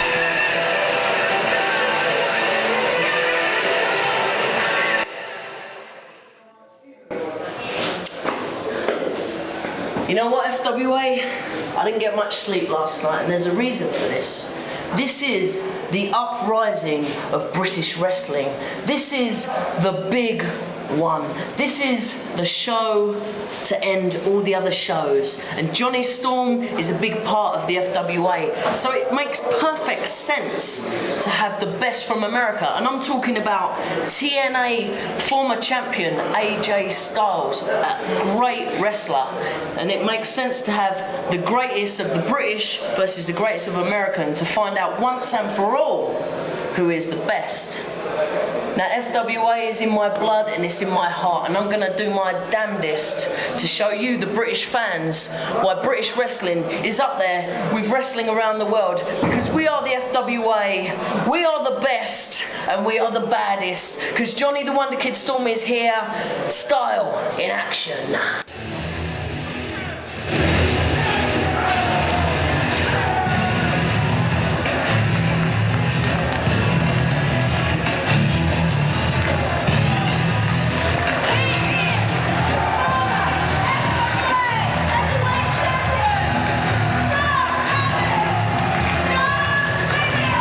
Ring announcer James Charles just announced former FWA champion Doug the Anarchist Williams tonight faces Jerry Lynn, the new effing show, direct from the US of A, in what can only be called a match of the year candidate. I'm saying this of course before the match has already happened, but trust me, I've got a feeling in my bones. I think I'm going to have to agree with you, Tony. I think me, you and everyone in the FWA, as well as all their fans, if there's one match they wanted to see, it was Doug Williams versus Jerry Lynn, and you will get to see it as the main event of British Uprising Part 1. For me, it was only a matter of time before these two wrestling technicians got together, and all I can say is I'm glad it happened on home soil.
My Lord Tony, can you hear the ovation being given for the new effing show, Jerry Lynn?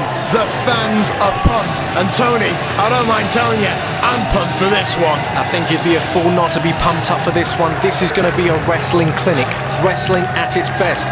Jane Charles announced it, former ECW World Champion, former WWE Light Heavyweight Champion, and a former, maybe even the current NWA TNA X Division Champion.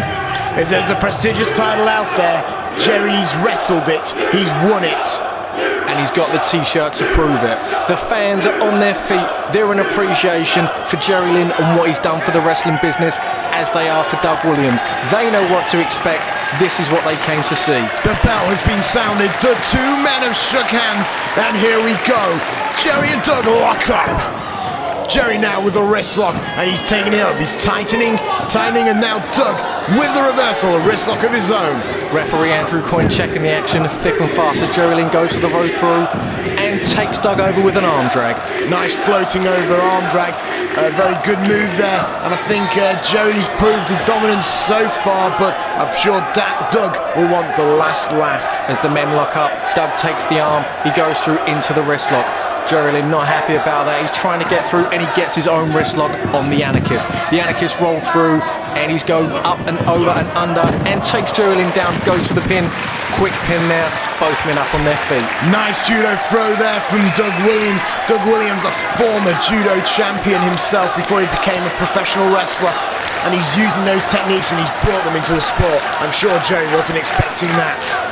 Doug Williams has been called the best kept secret in wrestling. He's been called the most underrated wrestler in the universe. This match will be a reason why these words are true. As Jerry Lynn now takes Doug Williams up, or Doug Williams takes Jerry Lynn up and over. Doug Williams back onto his feet with the sleep, up and over. And now Doug Williams and Jerry Lynn have speeded up the pace of this match. Jerry Lynn now, no, to the corner goes Jerry. Jerry over the top of Doug. Doug charges in. He goes underneath Jerry. Jerry now, headlock, headlock, headlock, and now the head scissors. And no, Jerry with another headlock. Doug goes down. Doug with the head scissors. Jerry hops up. Double drop kick, and now a standoff. The fans on their feet in appreciation. They know what they're seeing. They know it's the best. It's FW action all the way. Just to remind you, the pile driver ban has been lifted for this match. Jerry Lynn will be looking to use the cradle pile driver to end this match. Doug Williams, meanwhile, will be looking for the Revolution DDT or the Chaos Theory rolling German suplex. Each of these men has a few devastating finishes. Which will we see this evening as Doug Williams takes Jerry Lynn into the corner. Jerry Lynn flips it around, Doug into the corner, and knee to the gut from Jerry Lynn. A couple of boots as well. He's working over Doug Williams. Punch to the forehead. Jerry Lynn trying to prove that he can match not only technical skill with pure aggression too. Doug Williams now has just been flipped to the outside and Jerry Lynn throws a punch. Doug reverses.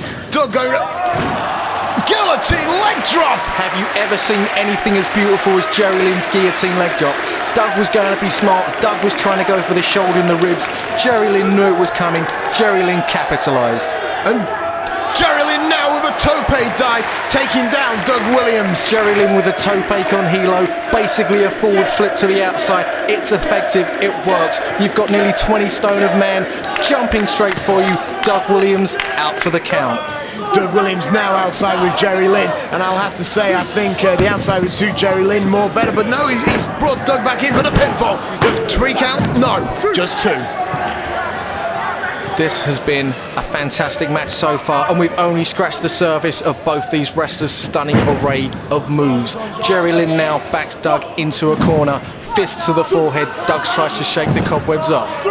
Jerry Lynn now is managing to wear away on Doug in the corner now. Referee Andrew Coyne trying to keep him out of there. Doug goes for a fake, thinks he's got it scouted. Jerry Lynn knew what was happening. He saw what was going to see. What's coming from Jerry? Oh my word! Bulldog from the top rope. Jerry Lynn with the top rope. Bulldog with a 3 count. No! Referee Andrew Coyne now. 2. He tells Jerry it's a 2 count. Jerry Lynn must be thinking, what have I got to do to put the Anarchist away? Oh, I think Jerry might be thinking that this was just a British guy, but he's not just any British guy. This is the Anarchist, Doug Williams. Doug Williams now, knee to the back. Jerry Lynn went for the drop kick, missed time, landed flat on his back. The Anarchist saw the opportunity, he went for it, knee drop to the back. As Doug Williams has Jerry Lynn now where he wants him. It looks like it's the gory special. Immensely painful hold, and Doug Williams has got a very special way of making it that little more painful. And Jerry Lynn's not quitting, so Doug's going to let him have it. Straight into the corner turnbuckle, can you believe it? Oh my God, drop kick whilst upside down, inside the turnbuckles, it can't be good for you. Doug Williams flips through the bridge, but Jerry kicks out. Seems to me that Doug seems to be working on the lower back of Jerry Lynn. It does be a sound strategy. Doug Williams looks a bit bemused, something like that may have put anyone else away, but Jerry Lynn, the new effing show, isn't going out like that. Doug Williams goes in now with a chin lock and goes straight onto his back, knees into the back of Lynn. wrenching back there on Jerry Lynn, asking him, the referee, will he submit? Will he submit? Doug Williams is conversing with the referee, but the referee, Andrew Coyne, is telling Doug that this match isn't over yet. Doug Williams with a kind of a cross-face, semi-Mexican board-type maneuver. Jerry managed to escape it, but he's still at the mercy of the Anarchist, former FWA heavyweight champion. As now Doug Williams looks like he's going from a lasso from El Paso or a maple leaf, a single leg Boston crab, if you will. He's working on the back of Jerry Lynn. He's got his knee firmly planted, or did have, on Jerry Lynn's neck. He's working the back of Jerry Lynn. Doug Williams learned that move from Eddie Guerrero himself when Eddie came over for FWA Revival. But now Doug is facing Jerry Lynn, and this might be the hardest challenge he's had today. Jerry Lynn, however, flips over, sunset flip, and will this do it? Doug Williams out of that, and Jerry into another pinfall. Jerry's pinning Doug, 1-2, will we see it? Doug on Jerry, 1-2, and roll over again, 1-2. What will we see? Will either of these men get the pinfall? Jerry Lynn went for the full Nelson, but Doug rolls him up. Jerry reverses. Doug now kicks out. Have you seen action as fast and thick as this in a long time? Both men down, double headbutt. They had the same idea. Well, they clashed in the middle, and you can hear these fans applauding these two men's brave efforts. Both men down now, and referee Andrew Coyne will begin to admonish the 10 counts. You can hear the fans, FWA all the way. They appreciate what they see. Wrestlers like Jerry Lynn and Doug Williams don't come along every week. They're here. They're showing what they can do. Doug Williams back on the offense. Forearms back and forth. Lynn and Williams jockeying for position. Who will it be? Doug Williams sends Lynn in to the ropes.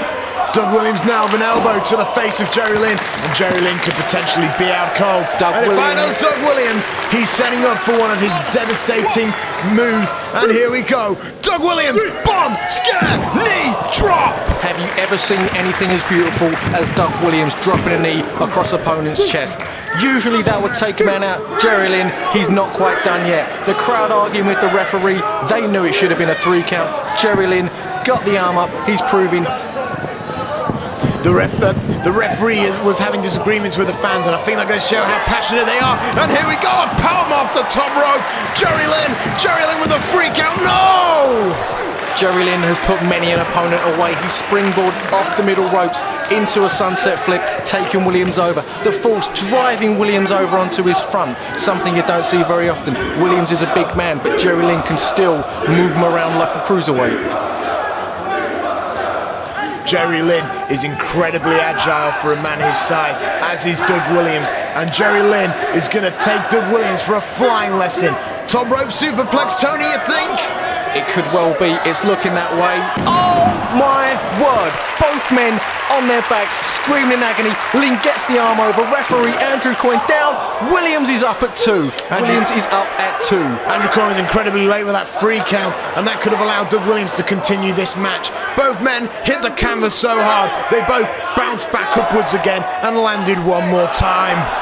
Referee administering the count, not needed. Jerry Lynn signalling for the finishing manoeuvre, the cradle pole driver. And here we go. No! Doug Williams managed to reverse it. Doug Williams flipped Jerry Lynn on his shoulders. Over in one fluid movement. Bang! Down! Did you see that? Face 1, 2, no! Jerry Lynn got his hand to the rope, and the match is still on. It's ring smarts, Nick. It's ring smarts, knowing where you are, where the ropes are, and what's happening to you. Doug Williams thought it was all over, arguing with the referee. Lynn grabbed the rope. And here we go. Doug Williams with a fisherman buster. 1, 2. Are we going to see it? Lynn gets the arm up. Doug Williams must be thinking to himself, he's asking the referee, what have I got to do to put Jerry Lynn away? The best of British, the best of the US, and it's still going on. Doug Williams looking to put away Jerry Lynn with one more fisherman buster. Going for the same move. Jerry Lynn straight down into the Fujiwara armbar, one of the most painful moves there are in submission wrestling. Jerry Lynn asking the referee, ask him ref, ask him, is Doug Williams going to submit? This move puts the pressure on the shoulder and the elbow joint, but Doug Williams managed to get to the rope. He's a very lucky man. Indeed he is, Nick. Indeed he is. Doug Williams was in a whole world of hurt there. Jerry Lynn capitalising, kicking the arm. He knows that it hurt Williams. That's what he's going to be concentrating on from now on. Doug Williams went to go. Revolution DDT. No! I thought Doug Williams was going to get the Revolution DDT, but Jerry Lynn is going to take him. It's the TKO. Basically, it's a fireman's carry into a diamond cut. It's a devastating move, and I cannot believe Doug Williams is still moving. It wasn't a 1 count. It wasn't a 2 count. I think it was about a 2 7/8 or something along those lines. But regardless, the match still goes on. Doug Williams, Jerry Lynn. Who's going to win this first match between them? This is first time ever between them. And Jerry Lynn up top. Did you see anything? A spinning tornado DDT, anything quite that. He put his arms around the head, he had it lynched in, took Williams down. Williams was managing to get the 2 count. Doug Williams' face was drove to the mat, but it didn't get the job done. Jerry Lynn must be asking himself, what have I got to do to take away the Anarchist? As he goes straight through, into the leg lock. It looks like an Achilles lock. Is Williams targeting the legs of Jerry Lynn? Jerry Lynn looks like he's in the middle of the ring. He's nowhere near a rope. What's he going to do? Doug Williams has it cinched in. He's not letting go. He wants Lynn to tap out. Doug Williams wants this win. If he could get this win, imagine what it could do for his reputation over on the other side of the ocean in the US of A. Doug Williams would be a hot prospect. Andrew Coyne now witnessing the action. Jerry Lynn slowly but surely made it to the ropes. Knee drop straight down on the chest cavity. Andrew Coyne checking to see if Jerry Lynn's okay as Doug Williams climbs to the top. Could he be going for another bomb scare knee drop? We'll find out, but Jerry Lynn's moving his way up and he crotches the Anarchist. A move that can quite simply be called painful. Straight down on the top turnbuckle. Jerry Lynn must be using those ring smarts for something. A headbutt to the gut, a forearm to the head. What's Jerry Lynn planning next? Jerry Lynn is an absolute ring general. He knew where his opponent was and he crushed him, but Doug Williams has managed to save himself, and Doug Williams seems to be setting himself up for something special here. Jerry Lynn's getting back to his feet. Doug Williams now, Revolution DDT from the second row! Have you ever seen it from that high up, Andrew? He drove Lynn's head straight into the mat. Doug Williams has beaten some of our top men with this move, and both men are down. If Doug Williams could capitalise, he could win the match. Doug Williams has beaten some of our top guys. He's beaten Jody Fleisch, he's beaten Johnny Storm, but can he beat Jerry Lynn tonight here in Bethnal Green? Referee Andrew Coyne admonishing the 10 count there. It took a while for both men to get to their feet. They're up, they're sluggish, they're trading blow for blow. Is Doug Williams going for it? Chaos Theory, but no! Jerry Lynn rolls through! And a kick out there. Oh my God, have you ever seen anyone reverse the Chaos Theory quite as picture perfect as that? Jerry Lynn thought he was going for it, switched it around into a pinning combination. Williams looked bemused. He wasn't sure what was going on. He knows he's got to try it again. Jerry Lynn is not going to go out that easy. When is one of these men going to make a mistake that will result in somebody winning this match? Doug Williams flips over. He's got it. Revolution DDT. No. Is it going? No. It's all the way. 1, 2, and a 3 count. The Doug Chaos Williams. Chaos Theory German suplex got the job done for the UK's own Anarchist Doug Williams. And you can hear it quite simply. A standing ovation for every man, woman and child inside the York Hall at FWA British Uprising. What they've seen was pure wrestling clinic. What they've seen was undoubtedly one of the best matches personally I've ever seen. I mean, I'd like to congratulate Doug Williams. That was a phenomenal display from him.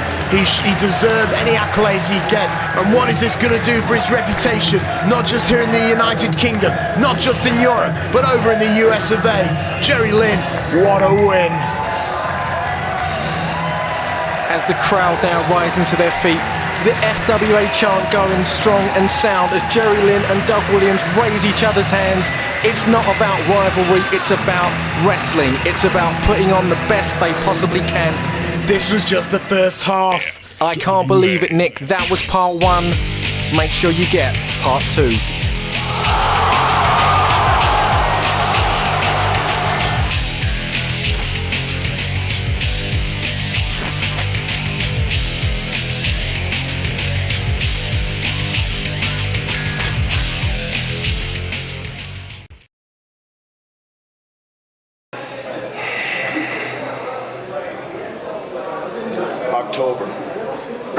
2002. The plane landed. They went through my bags. They found the barbed wire. They found the forks. They found this little gadget. And they tried to say, well, you got to go back to America. And I said, what's wrong with you? Don't you know that this is Balls Mahoney, the hardcore chair swinging freak? Don't you know that I got a big match tomorrow night with Ulf Herman? Don't you know that I'm about to spread ECW violence all over your island? That little customs official, after he wiped his pants, cleaned himself off, he just let me go. Well, what a mistake you made. Because I'll tell you, Ulf Herman right now is shitting his pants because he knows he's got barbed wire, thumbtacks, and the hardest chair swinger of professional wrestling to deal with tonight. English wrestling fans, get ready for the violence. Get ready for the blood, because I'm about to baptize all of you with ECW violence.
Welcome to FWA's British Uprising Part 2.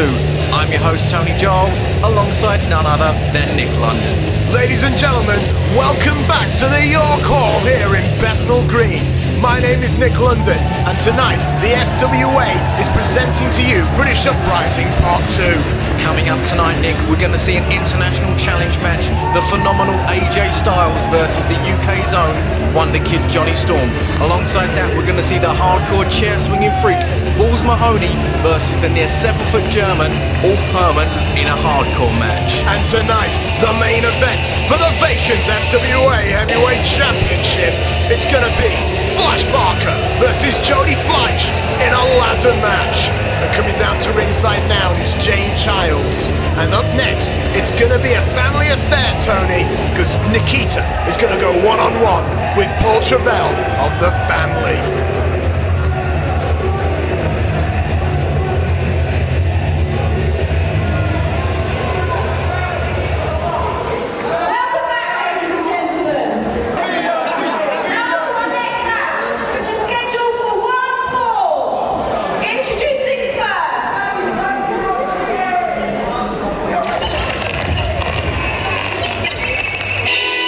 Hearing that music, Nick, it can only mean one thing. The family are on their way to the ring.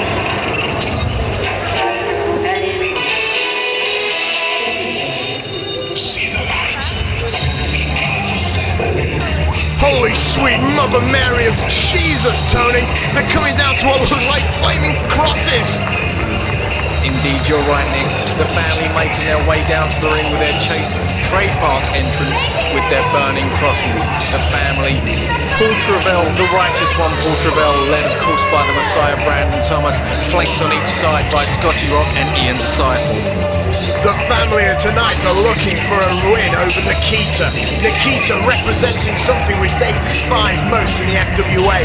Nikita is successful. Nikita has won the hearts of the fans. But if you ask me, Tony, I can't figure out why. I think it's quite blatantly obvious to see why Nikita's won the hearts of the fans. Nikita is a fine athlete. She goes out there, she takes care of business, unlike some of the unscrupulous ways of the family. Well, the family are a fantastic set of wrestlers. They're a great bunch of athletes, but their ways I find just a little disturbing, Tony. You know what, Nick? I'm in 100% agreement with you there. The way Brandon Thomas just blankly stares at you sometimes, it's almost as if he's looking right through you. The family came about when the Messiah, Brandon Thomas, was named Spaghetti Jesus by the show stealer Ashe. Since then, he was mocked by the fans, and now he has appointed himself a Messiah to the lost souls of the FWA.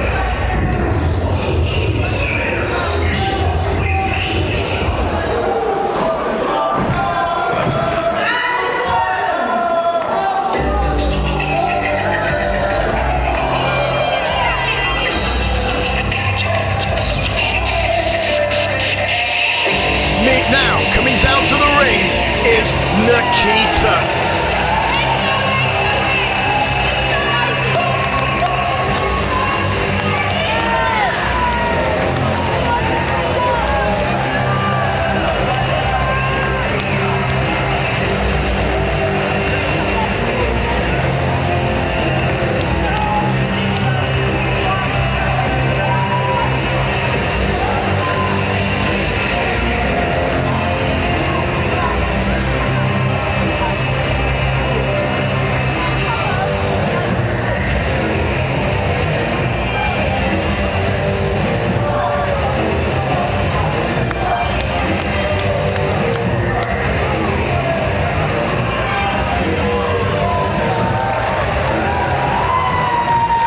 Travell now with a punch to the back. He flings Nikita down to the ground. Oh, vicious heel kick there from Paul Travell. It looks like he's just going to use this match to make a mockery of Nikita. Paul Travell's managed to get the advantage early on, and now Nikita, so soon in the match, is down. Paul Travell trash talking to Nikita, and he sets her into the ropes. What's he going to do, Nick? What's he going to... Oh, he just slaps her around the face. What kind of respect does that show to another wrestler? Nikita now is sprung to the ropes, and Nikita over the top. Paul Travell, oh, clothesline to Paul Travell, and again, Paul Travell is met with another stiff clothesline. Nikita launches Paul Travell, but Paul Travell spills to the outside. Paul Travell taking the coward's way out to the outside there. He doesn't want to fight Nikita. He thought he was going to have an easy night's work. Nikita proving she's more than a match. And now Nikita, it looks like Blancha! She doesn't just take out Paul Travell, she takes out each and every member of the family. And now Nikita has managed to get the momentum back her way as she has wiped out whole of the family. Now, with a forearm across the face of Paul Travell, she's now going to ram his head into the apron and send him back into the ring. If Paul Travell thought he was going to make an example of Nikita, I bet he's thinking again because she's doing the same. Paul Travell managed to escape back again to the outside with the safety of the family. I'll tell you one thing, I don't envy Andrew Coyne's job here tonight as the referee. Not only has he got to control Nikita and Paul Travell, but each member of the family as well. It looks like Andrew Coyne's getting some sort of an official announcement.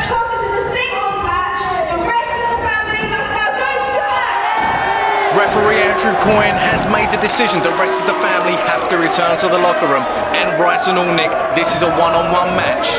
Well, Paul Travell doesn't seem to like it, and who can blame him? Referee Andrew Coyne has sent the three members of the family to the back. Brandon Thomas, Ian Disciple, and Scotty Rock. Nick, I got to ask you this. If Paul Travell thinks he's such a dominant man, why did... Nick, I have to ask you this. If Paul Travell's such a dominant man, why does he need the rest of the family at ringside? To be honest, I don't think he does need the rest of the members of the family at ringside. But you've got to remember, Paul, they're family. They always go together with one another. That's fair enough. I agree with family, Nick. I just don't agree with this family. It looks like Paul Travell is mocking Nikita. Nikita is dragged to the outside and unceremoniously dumped to the outside. Whatever way you look at it, Nick, those mats are there for the wrestler's protection, but it does still hurt being taken to the outside. Paul Travell showing a chauvinistic style. Paul Travell offered to let Nikita come back into the ring, but quite frankly, I wouldn't trust Paul Travell as far as I can throw him and a knee to the face. Paul Travell is just showing blatant disregard for another competitor here tonight. He's trying to make an example of Nikita. But Nikita of a hangman to the family member, and now it looks like, yes, she's going up top, Tony. Nikita caught there by Paul Travell. And a T-bone suplex. Perfect T-bone suplex from Paul Travell, the righteous one. Nikita's down. She doesn't look to be in a good position. Nikita looks like she's been knocked a touch silly, doesn't seem to know what's going on. And now Paul Travell is stalking his prey. He picks up Nikita by the hair, launches her to the ropes, and an elbow across the throat. Back elbow there, sending Nikita down, and a vicious leg drop to the back of the neck. Paul Travell now the leg drop, and now the cover, but only a 2, Tony. I'm surprised Nikita kicked out. She had the leg dropped across the back of her head. It's going to take a lot more than that to keep Nikita down, Nick. And I don't know if you've noticed this, but I have. Paul Travell seems to be talking to somebody when he's in the ring. He's mumbling to himself. He's talking about what he's going to do. I think he's got a few screw loose. But I'll tell you one thing. I've been looking at Nikita's outfit, and it looks like tonight she might actually be sponsored by Baco Foil. And I bet when you peel away that Baco Foil, she's hot. You're damn right she's hot, Nick. Yes, but you know what'll be even hotter, Tony? Having her tied to my sink and cleaning my dishes. Listen to this, Nick. If Nikita ever heard you say those words, she'd clean your clock. Did you say clock, Tony, or did you say... Paul Travell picking Nikita up now. He's going for an arm lock. Paul Travell just seems to be... He went for a thrust kick, but it seems that he didn't get it. Got a knee to the face, however. Nikita again thrown to the ropes, and now head scissors takedown. Paul Travell doesn't seem to know where he is. One arm drag for Paul Travell. Nikita going 2 Japanese arm drags for Paul Travell there. Nikita seems to have got some momentum back. Nikita looked like she was going for a monkey flip, but Paul Travell caught her, stuck into the corner. Nikita now, how about tornado monkey flip? Have one of those, Paul Travell, and how would you like another? Nikita going in for the cover. 1, 2, and... It wasn't quite, Tony. Paul Travell doesn't want to lose to a woman here tonight in York Hall, Bethnal Green. Nikita with a vicious knee to the face of Paul Travell there. He seems to be a little bit uneasy at the moment as Nikita sticks in the forearms. Paul Travell fires back with a blow to the gut. Looks like Paul Travell's trying to get back the control, but Nikita with a crucifix roll. Not quite. Paul Travell kicks out of the sunset flip pin, and Nikita sends Paul Travell over the ropes. Now Nikita's only a woman. It took a lot more effort to get that big burly man Paul Travell over the top rope. I mean, this is why I wonder why Nikita why should she be in a man's world? It is wrestling. She's obviously not suited to it, Tony. Nikita proving she's a fan favourite, and I wouldn't actually say that Paul Travell was a burly man, Nick, would you? Well, she's burlier than Nikita. Nikita now, no, Paul caught her, and it looks like Paul Travell into the ring post with Nikita's spine. That was a vicious driving blow there into the ring post. Nikita, I can't believe what Paul Travell's doing to her. It's not just because she's a woman, he's making an example. Referee Andrew Coyne was checking on the well-being of both competitors, but if you ask me, it could be over. Paul Travell laughing maniacally at the heavens as he takes it to Nikita's back. Driving her into the ring, her back. How much more of this can she take?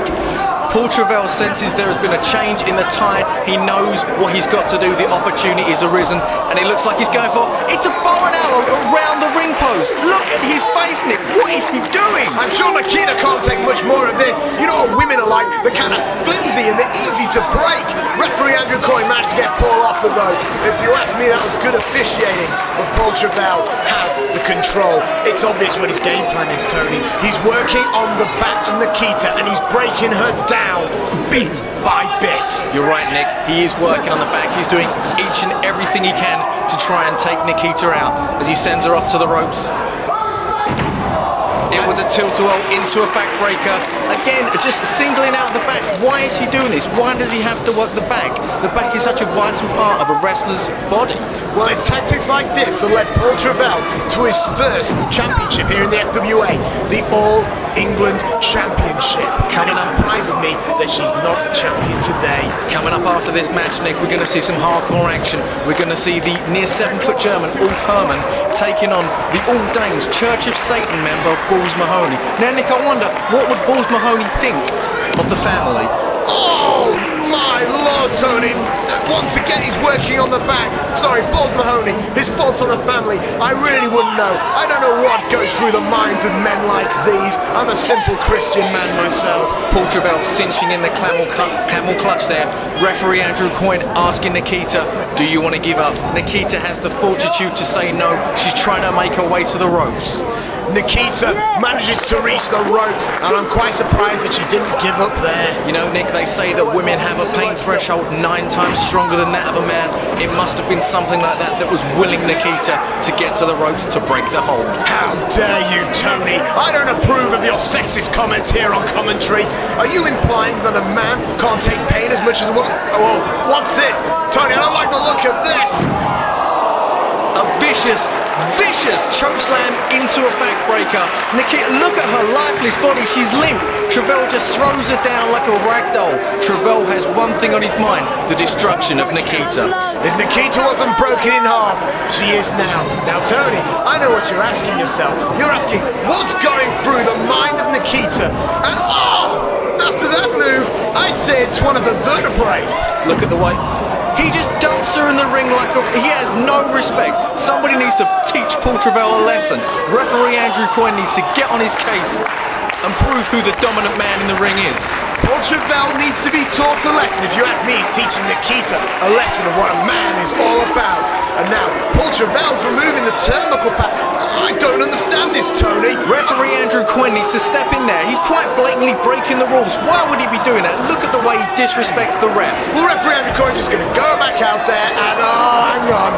I've got it. I have understood. He's distracted the referee, Tony. He's now removing the other pad.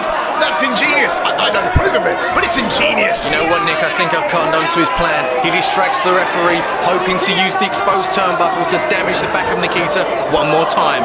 And now Paul Travell. No, Nikita! Nikita, the schoolboy! The plan backfires. Come on, referee. Nikita's got the pin. Referee, where are you? Referee Andrew Coyne, open your eyes. Come on, Paul, kick out! Oh my God, that was a 3 count right there. Referee Andrew Coyne, wrong place. And a spine buster! Look at the way Paul Travell stumbles out of the spine buster. It took as much out of him as it did Nikita. Well, I'm not quite sure. Nikita looks a little dead right about now, Tony. Referee Andrew Coyne has just seen that pad and he's questioning Paul Travell. Travell is going up top, but Nikita's cut him off with the Nikita fires back with a kick and a punch to the stomach. What's Nikita going for? She's climbing the top rope. Could it be a top rope superplex? Well, it looks like a superplex, but Paul Travell is fighting for his life here. A couple of right hands, and what is this, Tony? Is he going to go for a top rope powerbomb? No, Travell flips over, and now sacrificial slam, Tony. Do you think? It looks like Travell's setting up for his finisher. She kicks out of it, a kick to the gut. Another one sends him into the corner and sends him off the ropes. And now Nikita's resting in the corner, but a boot to the face of Big Paul boot Travell. to the face. And now Nikita, second rope drop kick. Missile drop kick there. Paul Travell's the one that's down now. Nikita going to the top rope on the other side of the ring. I don't know if this is wise. It looks like Nikita might be going for a high-risk maneuver of some sorts. It looks as though, she went and she missed. That's why they call it high risk. And now, here it is, sacrificial slam. And the 3 count, will it be told? 2, 3. All said and done. A win for the family. Look at the face of Paul Travell. The reign of terror continues here in the Frontier Wrestling Alliance. From a missed move, that's why they call it high risk. She went for the moonsault. Unfortunately, she missed. Travell sunk in the sacrificial slam. Tony, when it comes to the sacrificial slam, no man can kick out. And quite frankly, a woman didn't have a chance in hell. Nikita gave it all she had, Nick. Today, it wasn't quite good enough, but you can guarantee somewhere along the lines these two are going to meet again. But up next, it's going to be Balls Mahoney taking on the 7-foot German Ulf Herman in a hardcore challenge match.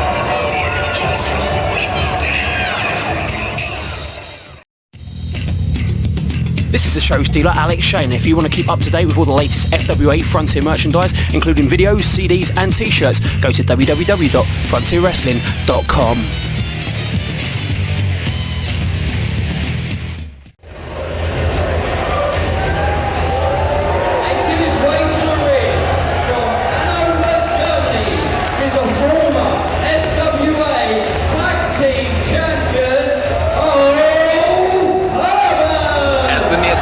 German Ulf Herman makes his way to the ring from what can be described, Nick, as a hardcore classic in the making. Well, Ulf Herman proudly wearing his ECW t-shirt. Could this be a sign of things to come? Could we see one of the most violent hardcore matches in FWA history between the 7-foot German Ulf Herman and Balls Mahoney? These two are both hardcore veterans.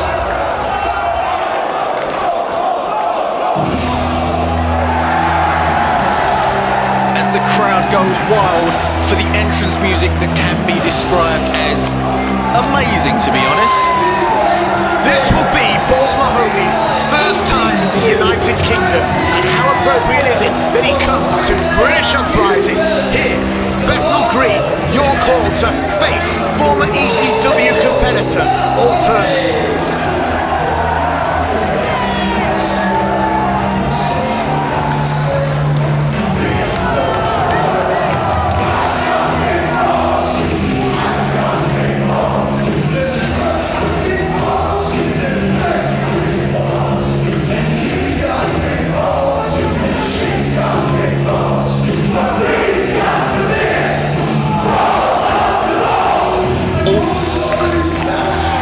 Mahoney singing along with the crowd there, the crowd showing their appreciation and showing Balls, who does have the biggest balls of all. It's sing along with the chair swinging freak.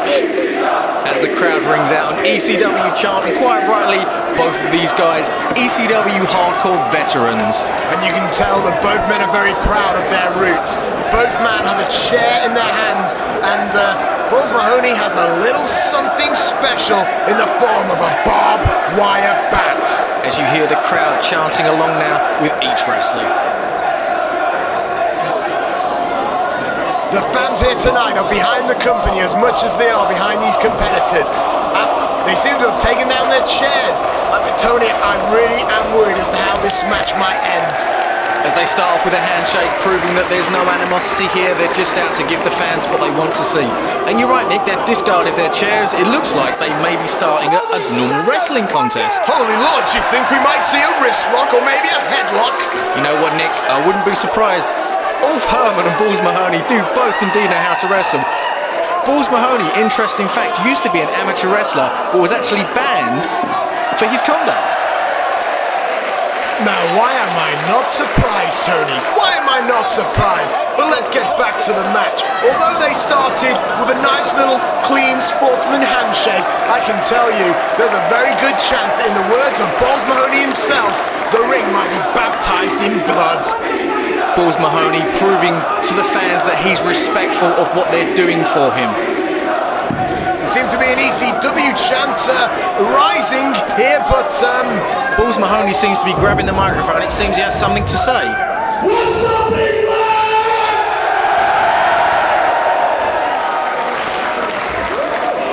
I want you to do me a favor tonight. I love the support you're giving for the ECW, but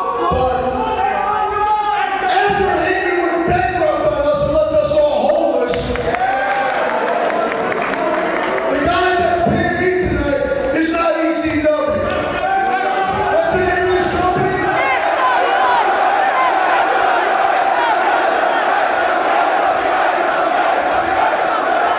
So, when you see something you like, instead of chanting that ECW shit, give me an FWA. There you go, Balls Mahoney proving to the fans that he doesn't want to be remembered as an ECW wrestler from now on. He wants to be known as part of the FWA. Balls Mahoney, a former ECW wrestler. You know what? I think current FWA competitor has a nicer ring to it, Tony. You know what, Nick? You're 100% right. And I always am, because when it's my opinion, it's the only opinion. Fair enough, Nick. As the crowd are already chanting, "We want blood," before the match has even begun. The crowd knows what to expect, Nick. They've seen this kind of match before, but what they haven't seen is they haven't seen it live and direct at the York Hall in Bethnal Green. Well, I'll tell the fans at home, you're guaranteed at least two things in an Ulf Herman match. That's lots of blood and lots of swearing. It looks like Ulf Herman's actually using a wrestling hold to take Balls down. It's a hammerlock, and it's taking him down. Tony, did I just see a hammerlock? And did he just take him down? You're damn right, Nick. That was a wrestling hold. It's not what I expected, but we've just seen it. My Lord Almighty, It looks like we've started off with a wrestling match, but I'm sure it won't be like that for much longer. The two men are now circling. The fans are into this match so much. Can you feel the love here tonight in Bethnal Green? I can feel the love indeed, Nick, as they lock up again. And Balls takes Ulf down with a leg lock. Ulf gets to the ropes, but I can't believe what we're seeing, Nick. Balls Mahoney and Ulf Herman have just broken into a wrestling match. That's how proud they are. As the fans break out into the FWA chant, they appreciate what they've seen. Even if it isn't what they're expecting, they still know good wrestling when they see it. Well, you never know. We may see this match end with an inside cradle, just after Hell's frozen over. And once more, a lock-up. And Ulf Herman now has forced Balls Mahoney into the rope. Will he get a clean break? Will he hell? A forearm across the chest of Balls Mahoney as he's sent off into the ropes. Up and over, it looks like he's going for a sunset flip. Ulf Herman fighting it. And Ulf Herman now. Oh, Ulf Herman's been taken down with a leg lock. Ulf Herman with the rope. But Balls released the hold. Steve Linsky making sure that rope breaks are kept in, even if this is a hardcore challenge match.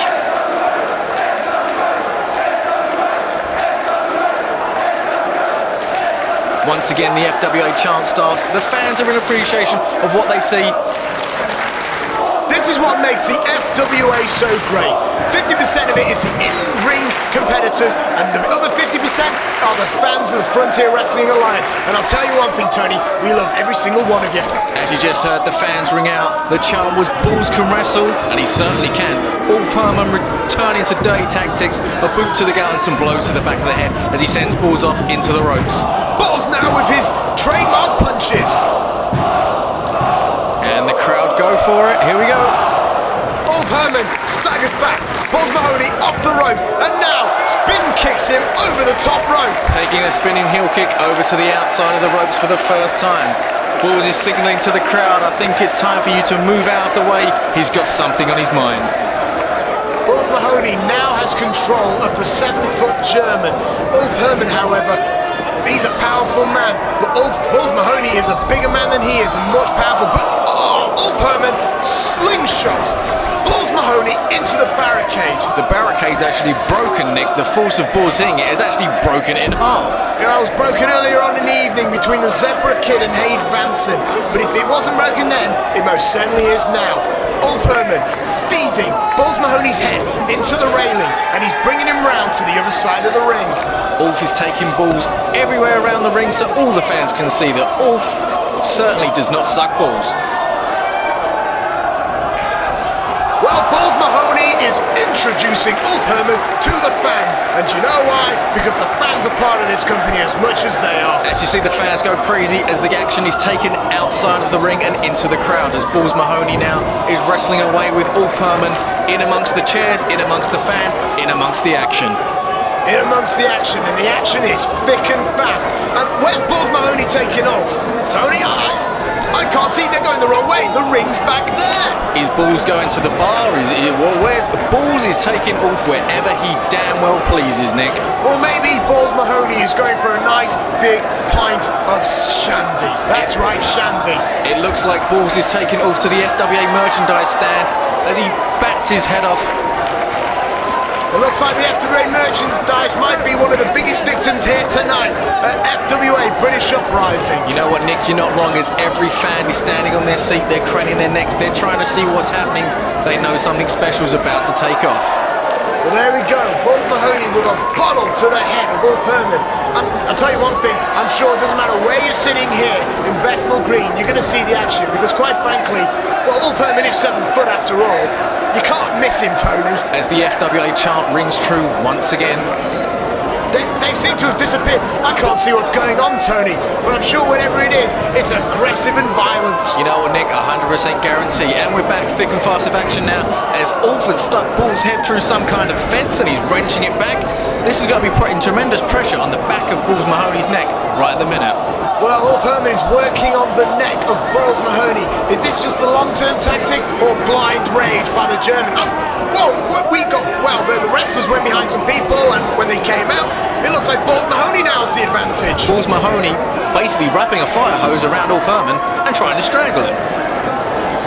This can indeed be called a hardcore classic, Nick. We've seen everything so far, and I think we're going to see a bit more. Well, if I can see it, yes, there they are. I see them. They're in the top left corner. No, I'm sure we'll see them shortly, Tony. And there they are. There they are, back into the camera view. And they're going to bring it back through the crowd, hopefully. It looks like, Tony, I can't see. Balls Mahoney has just taken off to the bar. Is he going to buy him a drink, or is he going to smack him in the head with a chair? It could go one of two ways, Nick. Who knows? Maybe he'll get him a drink and then smack him in the head with a chair. You never know. It looks like the stairs where they're going to is leading up to the balcony. It could be, I'm not sure. No, they've just come out of the VIP area as the fans are surrounding both the wrestlers. This is what you pay your money for.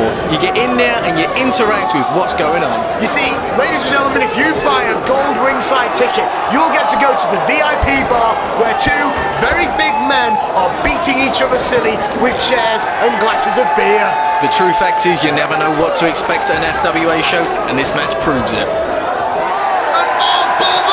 Looks like he might be planning on going for a home run here, Tony. It looks like Balls Mahoney's brought himself a little friend in the form of a barbed wire bat, and it looks like he's about to use it on the near 7-footer, Ulf Herman.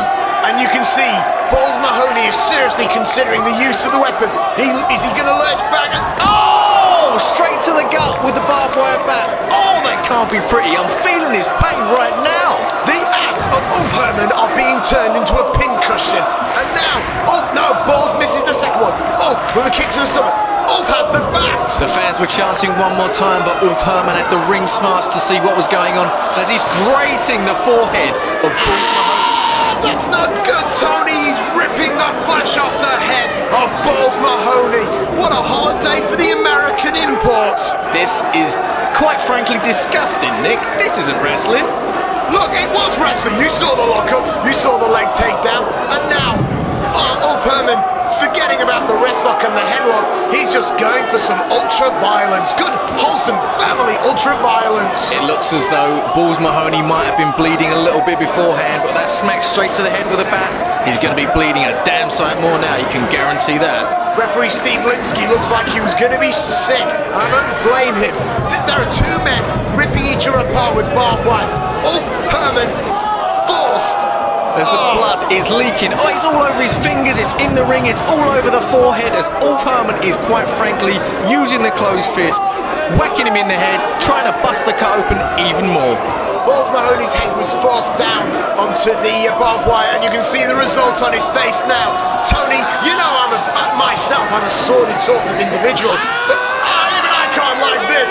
Ulf Herman is eating and biting the flesh of Balls Mahoney. I don't think Ulf eats balls, but you're quite right, Nick. That was quite and truly disgusting. That's another man's head, it's another man's blood. But in a hardcore match like this, anything goes, and Ulf will do anything to win. Tony, Ulf Herman just had a mouthful of balls. I'm not feeling very good right now. You know what, Nick?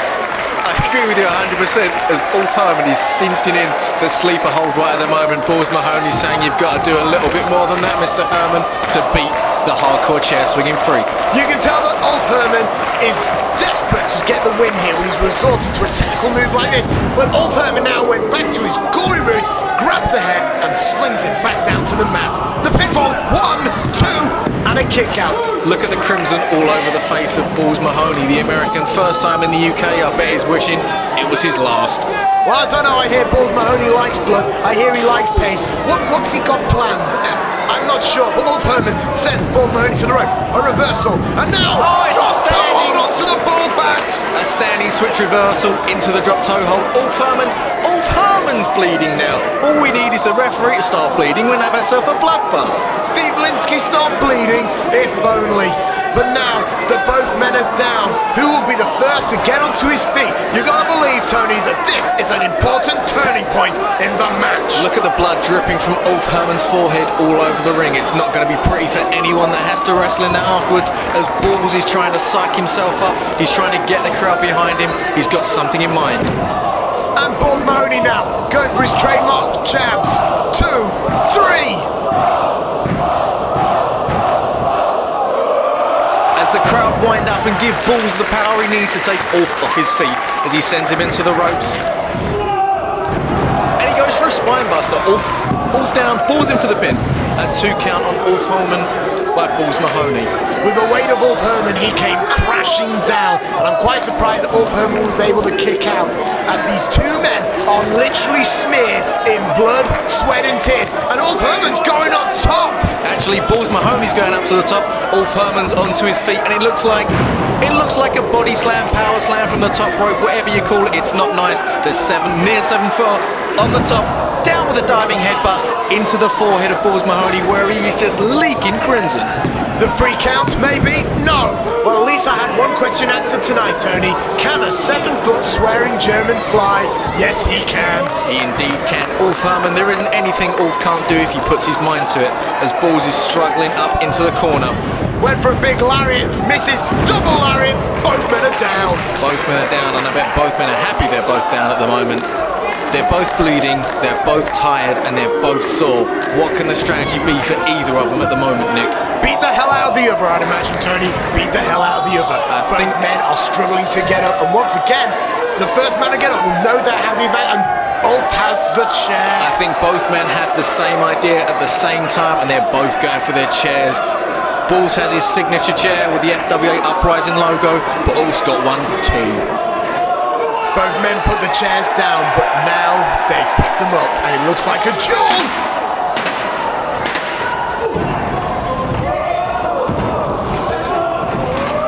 Oh! But Balls Mahoney isn't going down, and Ulf looks a little confused. Oh, is the second one didn't get it down. Balls Mahoney daring Ulf Herman to hit him a 3rd time. It wasn't the chair shot, Nick. It was the profanity. Look at Balls. He's down. He's in the same position. My God, Tony! Tony! He kicked out of 2!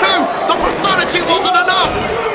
How do you kick out of 3 chair shots and some profanity from the German Ulf Herman? Quite frankly, Balls Mahoney is something else. Tony Giles, have you ever heard German profanity? It's bad. And now Balls Mahoney, oh! Chair shot! And I think I just saw a tooth fly out of Ulf Herman's mouth! Ulf Herman psyching himself up. It's going to take more than that, Mr. Mahoney. Tony, what are they doing? Are you trying to win, or is this just a game of pride for these 2 sick perverts? I think it's more about pride. Ulf Herman psyching himself up now as the crowd rings true. Yep, indeed. One more time and the German is down. The giant fell, but will he stay down? The fans here at Bethnal Green are applauding these 2 men's effort. They're also a little disgusted, but they are applauding. If you can catch a look at Balls Mahoney's chair, there's an Ulf Herman face headprint in it right about now. Lovely. I'll tell you what, I mean, that's going to be a lovely souvenir for someone out there. 3 face prints of Ulf Herman in an FWA chair. What a bargain. Look at how badly dented that chair is. My God, Nick. What can be going through Ulf Herman's head apart from pieces of brain? Well, it looks like to me that chair was badly caved in, and I think Ulf Herman must be feeling the same. But what? How many chairs could one man have? It looks like 1 chair wasn't enough, nor was 2. It's going to take 4 chairs for what Balls Mahoney has in mind. Can 4 chairs get the job done for Balls Mahoney here tonight in Bethnal Green?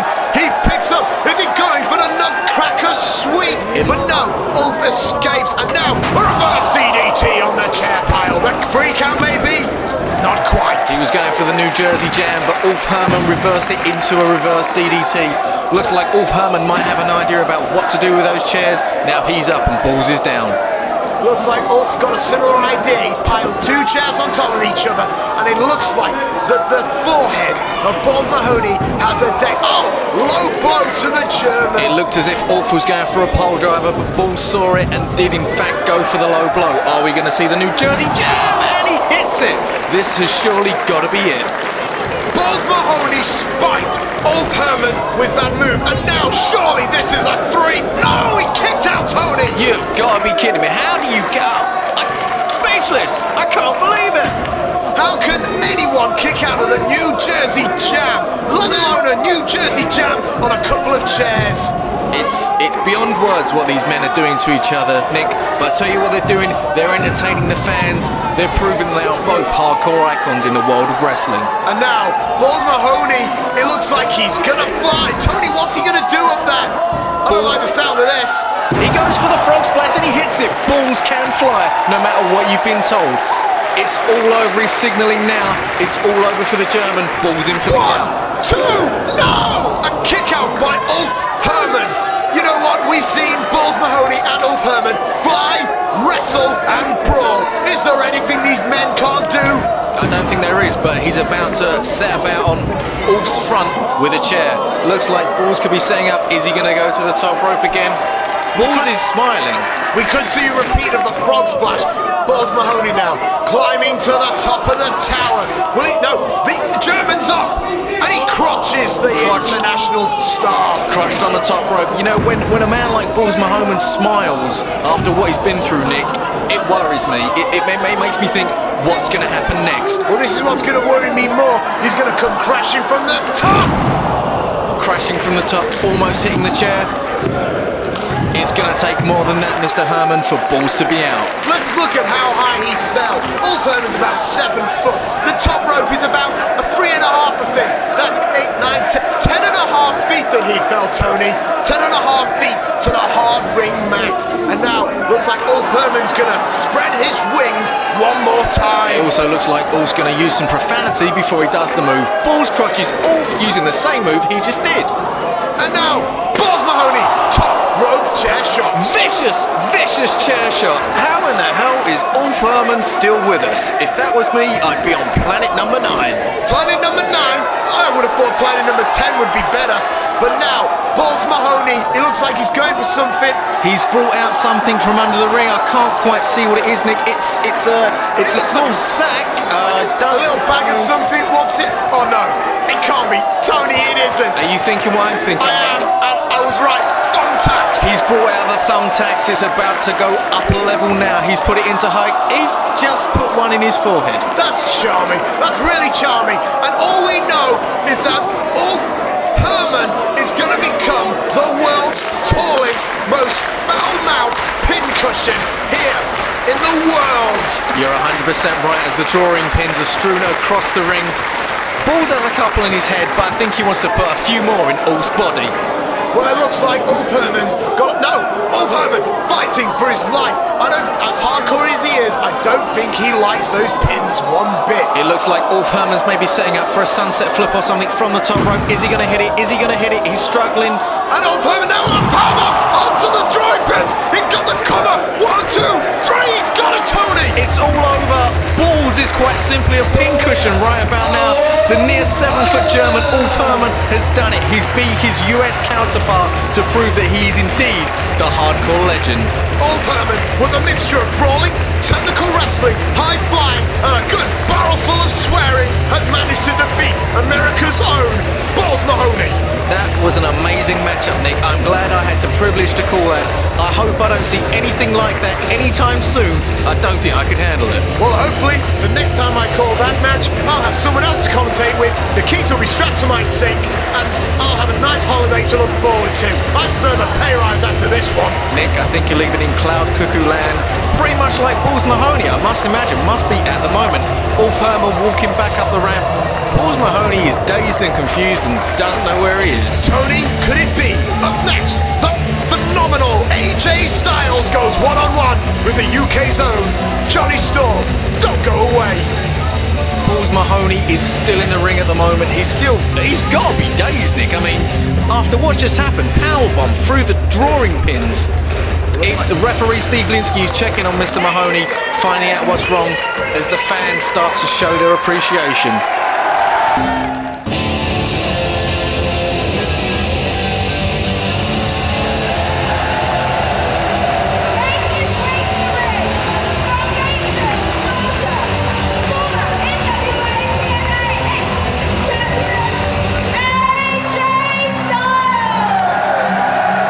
Just heard ring announcer Jane Child say AJ Styles about to make his way to the ring for the very first time outside of the US. AJ Styles, again a former NWA X Division champion. A former X Division champion of the NWA TNA promotion. Very prestigious championship, Tony. One of the hottest divisions in the United States at the moment is the X Division. Also, AJ Styles happens to be a finalist of the very prestigious Super 8 tournament. That's right, he actually lost out in the tournament finals to Donovan Morgan. A little known fact about AJ Styles, he was actually in WCW in WCW's final days. AJ Styles is definitely a fan favourite. This match should be off the chart. Now you can hear the chants for Jonny, and no doubt his opponent will be on his way to the ring very shortly.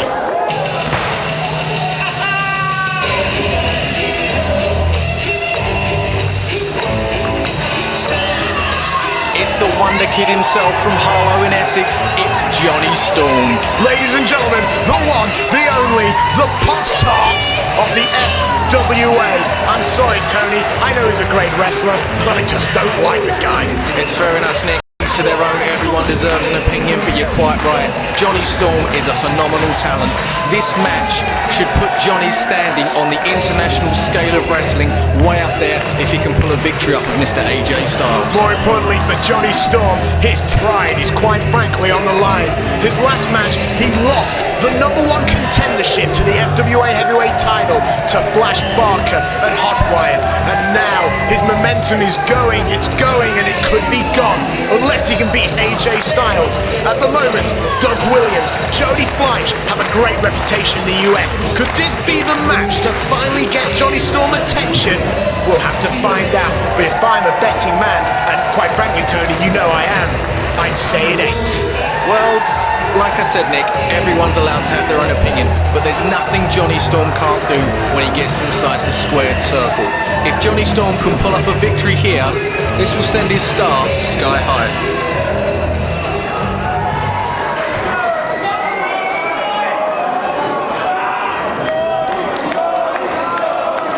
As we're about to get underway now, the phenomenal AJ Styles versus the Wonder Kid Johnny Storm on their first encounter. You can hear the fans firmly behind Johnny Storm as they are AJ Styles.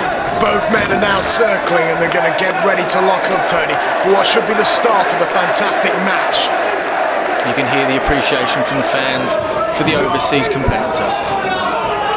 Both men circling, looking for the lockup. Both men lock up, and AJ Styles goes with a waist lock. A waist lock on Johnny Storm from AJ Styles. Johnny Storm into the wrist lock. And AJ Styles, yep, AJ Styles got a wrist lock of his very own. Johnny Storm, what's he going? Reversal. Johnny Storm with a wrist lock. AJ Styles over. AJ with a wrist lock of his own. Johnny Storm rolling through, takes AJ's wrist. He's got the wrist. Arm drag there, and it looks like AJ's now moving on the pace. Now swinging arm drag. They managed to speed up the pace. Leg sweep there on AJ Styles. AJ Styles with a leg sweep of his own on Johnny Storm. A roll out, a nip up. And a standoff. Fantastic.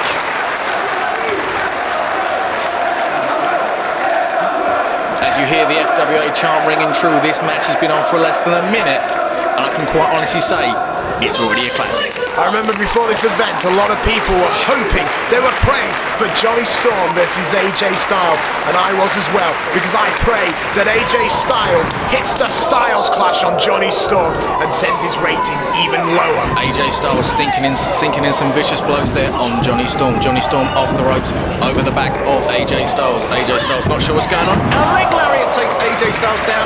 Quite smartly, he rolls out of the ring. My lord, Tony, that leg lariat was so strong. AJ Styles turned inside out and upside down, all around, and then crashed bang on the ground. I think AJ to the outside. He's got to take the momentum away from Johnny Storm. I think AJ Styles might have underestimated his UK counterpart. Johnny Storm is proving that he's playing for keeps. Well, it's very unwise to... Oh, and Johnny Storm flicked back in AJ Styles. It's a very bad idea to underestimate a man who is a former All-England champion here in the FWA. Oh. Drop kick to the ghoulies, and now AJ Styles. Nipple Hurricanrana! AJ Styles proving that he is a true innovator of wrestling moves. The fans are showing their appreciation. Johnny Storm's on the outside, not looking too good. Go AJ, and now, oh, he did a suicide dive fake there and flipped back in, but Johnny now on the apron, climbing to the top. AJ seen him. The question is though, oh, Hurricanrana from the top rope from Johnny Storm. Johnny Storm from the outside in off the top rope, takes him over, takes him out with the Hurricanrana. It's a dangerous place to be outside, and if I know Johnny Storm, the grease ball has landed! Johnny Storm up and over, taking down AJ Styles, all of his weight crashing down on the American. AJ Styles not sure what he's in for. Both men outside, and the 10 count will start to be issued. You've got to believe, though, that neither man will be settled with a draw, and I don't think any of the fans would like it either. Johnny Storm now, back in the ring. Johnny Storm trying to get the fans psyched up, not they need to. Johnny Storm outside, AJ Styles takes him over. AJ Styles taken over with a flying head. This is from Johnny Storm, sent crashing into the guardrail. AJ Styles seems to have hit the back of his head. Johnny Storm went for a baseball slide and AJ caught it. However, little did AJ know that Johnny Storm was then going to hurricane him on the hard wooden floor. And now, Johnny Storm has the advantage. But I wonder how wise it is to fight on the outside. Bloody hell, Tony! He just tried to throw him into the guardrail. AJ Styles leapt it. Savant kick to the face. Johnny Storm, he's on dream streak, Nick. As a competitor of the American X Division, Johnny Storm is no match for AJ Styles on the outside. Oh my! Johnny managed to get the advantage. Did you see that, Nick? AJ Styles tried to vault up onto the guardrail. He slipped, and Johnny Storm, being the ring veteran that he is, capitalised on a missed move there. Took AJ Styles down with a DDT. AJ Styles is not sure where he is. Johnny with a cover, but AJ kicks out, Tony. I have to tell you, though, I hope AJ so gets the win. I'm sorry, but I'm sorry. Johnny Storm is a man who is all talk. I mean, don't get me wrong, he's got these nice flash moves, but he's nothing to the phenomenal AJ Styles. You can root for whoever you want. It was a standing switch, waistlock reversal. He throws Johnny over, and AJ didn't know Johnny had landed on his feet. AJ now, moonsault, caught, reverse DDT! The most beautiful move I've seen in ages, Nick. A moonsault into a reverse DDT. I've not seen it anywhere else. I'm pretty sure it's one of Mr. Styles' very own. In for the count. AJ with a cover, but it was not meant to be. Johnny kicked out of the reverse DDT from a moonsault. I've seen AJ in control. I've seen many men go down to a move similar to that, and basically Johnny Storm is showing intestinal fortitude, being able to kick out. AJ Styles with a drop kick there off the ropes. Johnny Storm in a whole world of hurt. A beautiful standing drop kick, and now a kick to the ribs of Johnny Storm. Let's hope that AJ Styles continues this tactic and continues to work on the girly facial features of the UK man known as Johnny Storm. Oh my word! Johnny Storm thrown over the guardrail into the gold ringside seat fans. I mean, these fans are more than getting their money's worth tonight. Johnny Storm's ringside with them. It looks like one of the boys are going to be taking over Souvenir tonight. What's AJ Styles up to now? What's he doing? Oh, a straight suicide dive over the guardrail into Johnny Storm in amongst all the fans. This is unbelievable. So if you want Johnny Storm to fall in your lap, you better get to the events early and get a front row ticket. Now, AJ Styles throwing him back into the confines of the ringside area. AJ Styles is definitely in dominant control at the moment, as it looks like he's going for a pin. Johnny Storm kicks with a 2 count. AJ just couldn't get the pinfall there. He was too close to the ropes. He had no room to spread his body weight. Johnny Storm able to get the shoulder up, no problem. If I want to get my money's worth that I gave AJ Styles, he better defeat Johnny Storm tonight. It's going to take him a hell of a lot more than that to put away Johnny Storm tonight, as AJ goes in with a discus punch. Quite simply waffles Johnny Storm. Nice, that was a beautiful firm face. Hopefully Johnny Storm, nose broken, face all puffy. But now Johnny Storm will Barrow DDT, yes, and he hits it! Oh, AJ Styles' head, oh my word! And will it be? No, the 2 count. It was only a 2, Tony. It was close, Nick. All I can say is I would hate to be Mr. Styles at the moment. His head has got to be thumping like a night on the booze.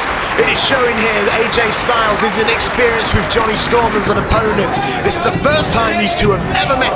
AJ Styles, however, waistlock, turbine superplex. That was super. Yes, point of phrase. Johnny Storm hit the mat and went across it, smeared everywhere. Wonderful. AJ Styles does look be a little bit dazed himself. He goes for the pin.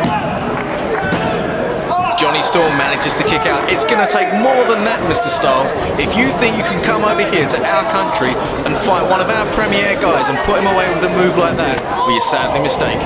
Well, I'm really quite disappointed that Johnny Storm kicked out of that. He should have known better, because now AJ Styles has no option but to up the ante. AJ has set Johnny in the corner. Now AJ coming in with a flipping drop kick and then a discus clothesline. He jumps in, drop kick off the chest, and a brutal discus clothesline. Johnny Storm was folded up. Johnny Storm is out. The 2 count, 3 count, no! Only a 2, Tony, only a 2. How did he kick out after the force of that lariat? I'm surprised he's still breathing, let alone kicking out. Johnny Storm seems to have this spirit about him that'll keep on going, but hopefully AJ Styles will snuff out the candle that is Johnny. And now, off the ropes, AJ has caught Johnny. It looks as though, is he going for it? Is he going for the Styles Clash? Is he? Johnny's fighting. Fight, Johnny. Fight, Johnny. Get to the ropes. He's got to the ropes. However, AJ with a vicious power bomb, and if that doesn't leave a grease mark on the canvas, I don't know what will. No! Johnny kicked out. Tony, what is coming to this world when AJ Styles can't put someone away as simple as Johnny Storm? Johnny Storm seemed to be okay. He was in the ropes. He was thinking, I'm safe now. AJ Styles just basically turns it into a power bomb and knocks him silly. He's got him in the corner now, basically just putting the boots into him. What are we going to see next? Now, AJ Styles runs. That's quite blatantly put his nose on the other side of his face. Look at the dazed confusion on Johnny Storm. That was the most beautiful drop kick I've ever seen to the face. Johnny Storm, your ringside granny fans aren't going to save you now. The phenomenal AJ Styles is going to crush you like a bug. How is Johnny Storm able to compete? I mean, what's Johnny Storm doing? Using ring smarts. He's seen what AJ Styles is up to. He knows what to do. And now, Johnny Storm with a drop kick to the back of AJ Styles' head. Johnny Storm indeed is using his ring smarts. I mean, he has been all over the place. He's been in England, Europe, America, hell, even Amsterdam. It's well and truly true. Johnny Storm is a well-travelled man. Johnny Storm, as much as he needs to win this match, I'm not sure it's worth him going through what he's going through. AJ Styles is a very, very clever man. Well, it looks like Johnny got an elbow to the gut. Now for his... AJ's caught him. Could it be? Kryptonite Crunch, Tony! AJ Styles nails the Kryptonite Crunch. Johnny Storm, his body's limp, lifeless. It's over, Nick. It's over. Johnny Storm must have deposited a few of his lower vertebrae with that move. AJ with a cover. This guy. Yes! Come on, Johnny. Prove that you can do it. If you want to be a star on the international scene, all it's going to take is to beat someone like AJ Styles. I know you can do it. The fans in your corner, you can do it. Just come on, Johnny. Come on. Let me tell you something though, Tony. If Johnny Storm can beat AJ Styles tonight, and he won't, if he can beat AJ Styles tonight, AJ's only the tip of the iceberg. Americans have heart like Johnny does not. Johnny Storm has more heart than you do, Nick, and that's all that matters to me. What's happening here? AJ, both Johnny on the top. It looks like he's going for... He wouldn't try it. This is... Hopefully... No, Johnny! Reverse Hurricanrana! He goes with a rewind Rana, and AJ Styles from one side of the ring to the other. He's out for the count. If Johnny Storm could just get up now and drape an arm over... 2 count. Surely that was it. Surely it was over. That was the heart I was talking about, Tony. AJ with the heart of an American kicked out of a potentially ending maneuver. And now Johnny Storm is waving the fist. He sends AJ to the right. AJ with a reversal. Johnny down. Johnny on the bottom. He springs over. However, AJ with a waistlock goes for a German suplex. Nails it. And now AJ Styles is going for his trademark front face slam. Up, down, whatever you want to call it, it was just a devastating move. Johnny Storm's face has been knocked about all over the place. His pretty boy looks aren't going to be so pretty after this, Nick. Once again, AJ Styles failed to snuff out Johnny Storm with that move, and now AJ's going up top for something a little special. Once again, high risk. Here we go. It looks as though AJ Styles is going for the spiral tap. And Johnny Storm sees what's coming, rolls out of the way using the ring smarts instilled in him in his 8-year career. It's going to take more than this to take out Johnny Storm. What's wrong with this picture, Tony? Johnny's up, AJ's down, and now, no, reverse Hurricanrana, no. He was going for the Super Rewind Rana, but AJ Styles, it's going for it. Is it the style clash? Is it? Come on, Johnny, fight back, fight back. Yes, he gets it, nails it. Rewind Rana. 1, 2, kick out! Oh! Nobody kicks out of that move, nobody. Johnny Storm with one of the most vicious, brutal, nasty hurricanranas that I've ever seen in this business. And now AJ Styles, the poor AJ Styles, is at the mercy of this sadistic British. It looks like the tide has changed, although it's changed back rather quickly. Johnny Storm was up. AJ Styles looks to be climbing the top rope and he's taking Johnny Storm with him. Well, what's he trying to do? Is this some sort of tornado DDT? Tornado DDT looks... Oh! Referee Steve Linsky booted in the head. He's outside the ring. He's holding himself. What's going on? Johnny Storm's fighting back. He's fighting back. He's showing that the heart of a British man is a very big heart. And now Johnny Storm is going up to the top. And now AJ's caught him. Oh, Could it no, be? he's caught him. Looks like I'm going to get my money's worth, Tony. Could it not Top be, rope please? Styles clash. Oh! Top rope Styles clash. Johnny Storm is limp. He's down. He's not moving. However, the referee's down. This is a miscarriage of justice. Steve Linsky, get your worthless hide in there. Count the free count. Where is he, Tony? Without a doubt, this match would have all been over. Johnny Storm could have kissed goodnight to his international career. Referee Steve Linsky outside the ring. It looks as though AJ is going to try and bring him back in and prove that, you know, he won this match already. If the referee had been there, it'd be all over. As the crowd are saying, AJ Styles killed Johnny. There is no way that Johnny can kick out now. Steve Linsky, make the free... What is AJ doing? He's picking him up. He might regret doing this later, Tony. It looks as though AJ's not through punishing Johnny Storm. I think he's going to try it again. Surely two of these, nobody can handle two of these. Not even someone of Johnny Storm's caliber. Well, AJ Styles is going to hit the exclamation mark here tonight in the York Hall because he doesn't want Johnny to take his spot over in America. He's taking him up. He's taking him up. What does it look like? He's going for a gorilla press off the second rope. My God, Johnny Storm! Oh, top rope to DDT! No! Yeah! It's all over. Johnny Storm just drapes a limpless arm over him. Johnny Storm gets the Duke. Johnny Storm has stolen, you heard me, Tony, stolen this win tonight. This should not have happened, Tony. This is disgusting. AJ Styles is a much higher caliber wrestler than a man like Johnny Storm. Johnny Storm stole nothing tonight. We saw an amazing match from two amazing competitors. Johnny Storm will go on now and face foes all over the world and prove that the heart of an Englishman is a true heart. Well, no doubt this will do a lot to Johnny Storm's standing, not only in the UK, but also in the United States of America. After all, AJ is the man to beat. AJ Styles is on the outside of the apron, clutching his head. I've got to admit, that was an awesome display of power from AJ Styles. But Johnny Storm now up. The fans are showing their appreciation as Johnny Storm shows it back. Johnny Storm is so in appreciation of what the fans have given him during the match, after the match, and what they continue to give him in his career. Personally, I'm disappointed. This wasn't the result I was looking for. However, up next, maybe I can get a bit of satisfaction. The main event, Jody Fleisch Barker, ladder match for the vacant FWA heavyweight title. AJ Styles has climbed back in the ring. He's staring at Johnny Storm. Is there unfinished business here? He's calling him over. Are we going to see Johnny Storm, AJ Styles part 2 straight away? Is this it? What's happening now? What's AJ up to? Come on, AJ, disrespect him. What's he doing? Is he... AJ Styles is doing the right thing. He's showing his hound. Johnny Storm is not sure what to do. Johnny, you know it makes sense. Johnny Storm and AJ Styles, two higher caliber athletes. You don't see a show of respect like this very often, but when you do, it's always an amazing thing to see. Oh, how sweet and tender that was. A show of sportsmanship on a wrestling show, Tony. Wrestling is a sport, Nick, or didn't you know? If you ask me, Tony, Johnny Storm didn't deserve this win, but up next will be the FWA title match. Please don't go away, because my favourite guy, Fleisch Barker, is going to cripple the Phoenix, Jody Fleisch.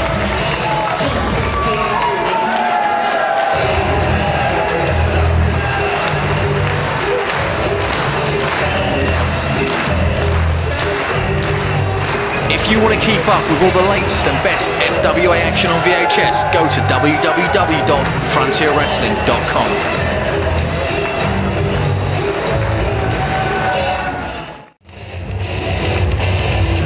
Ladies and gentlemen, this is what it's all about. For the first time in FWA history, the FWA heavyweight title will be decided in a ladder match. Coming down first is Fleisch Barker.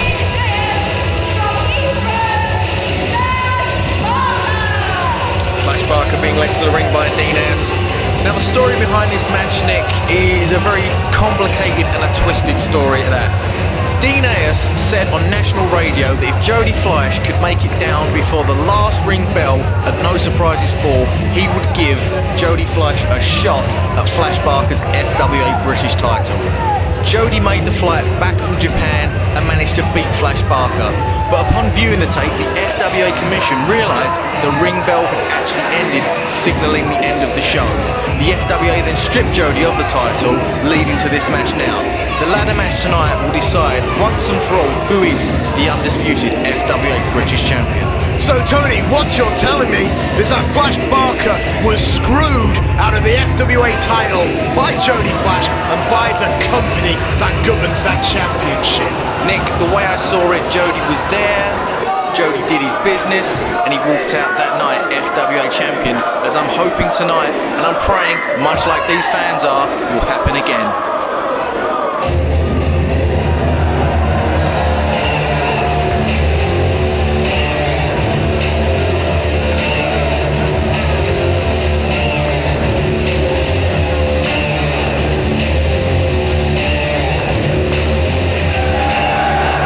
To the ring now is the opponent for Fleisch Barker.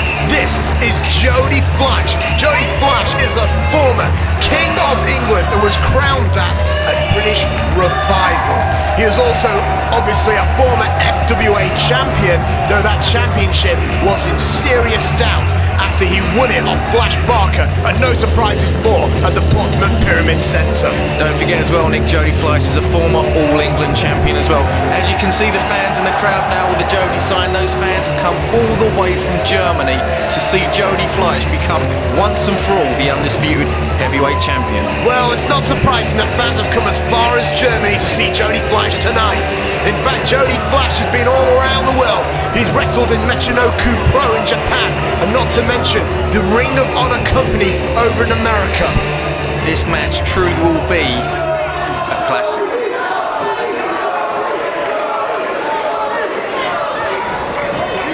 It looks as though referee Andrew Coyne has a mic in his hand and is about to make some stipulations for this match.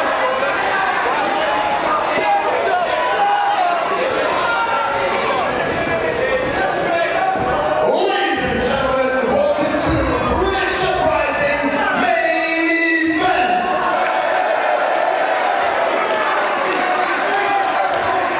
Tonight, the Phoenix Jody Fleisch and Fleisch Barker will compete in a ladder match for the Frontier Wrestling Alliance Heavyweight Championship.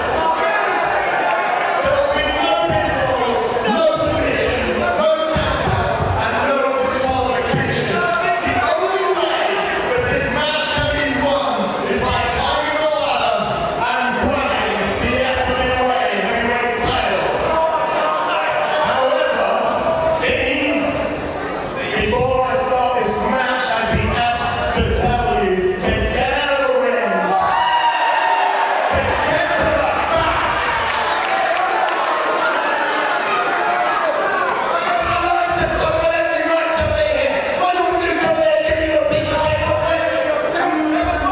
Dean Ayers doesn't look very happy.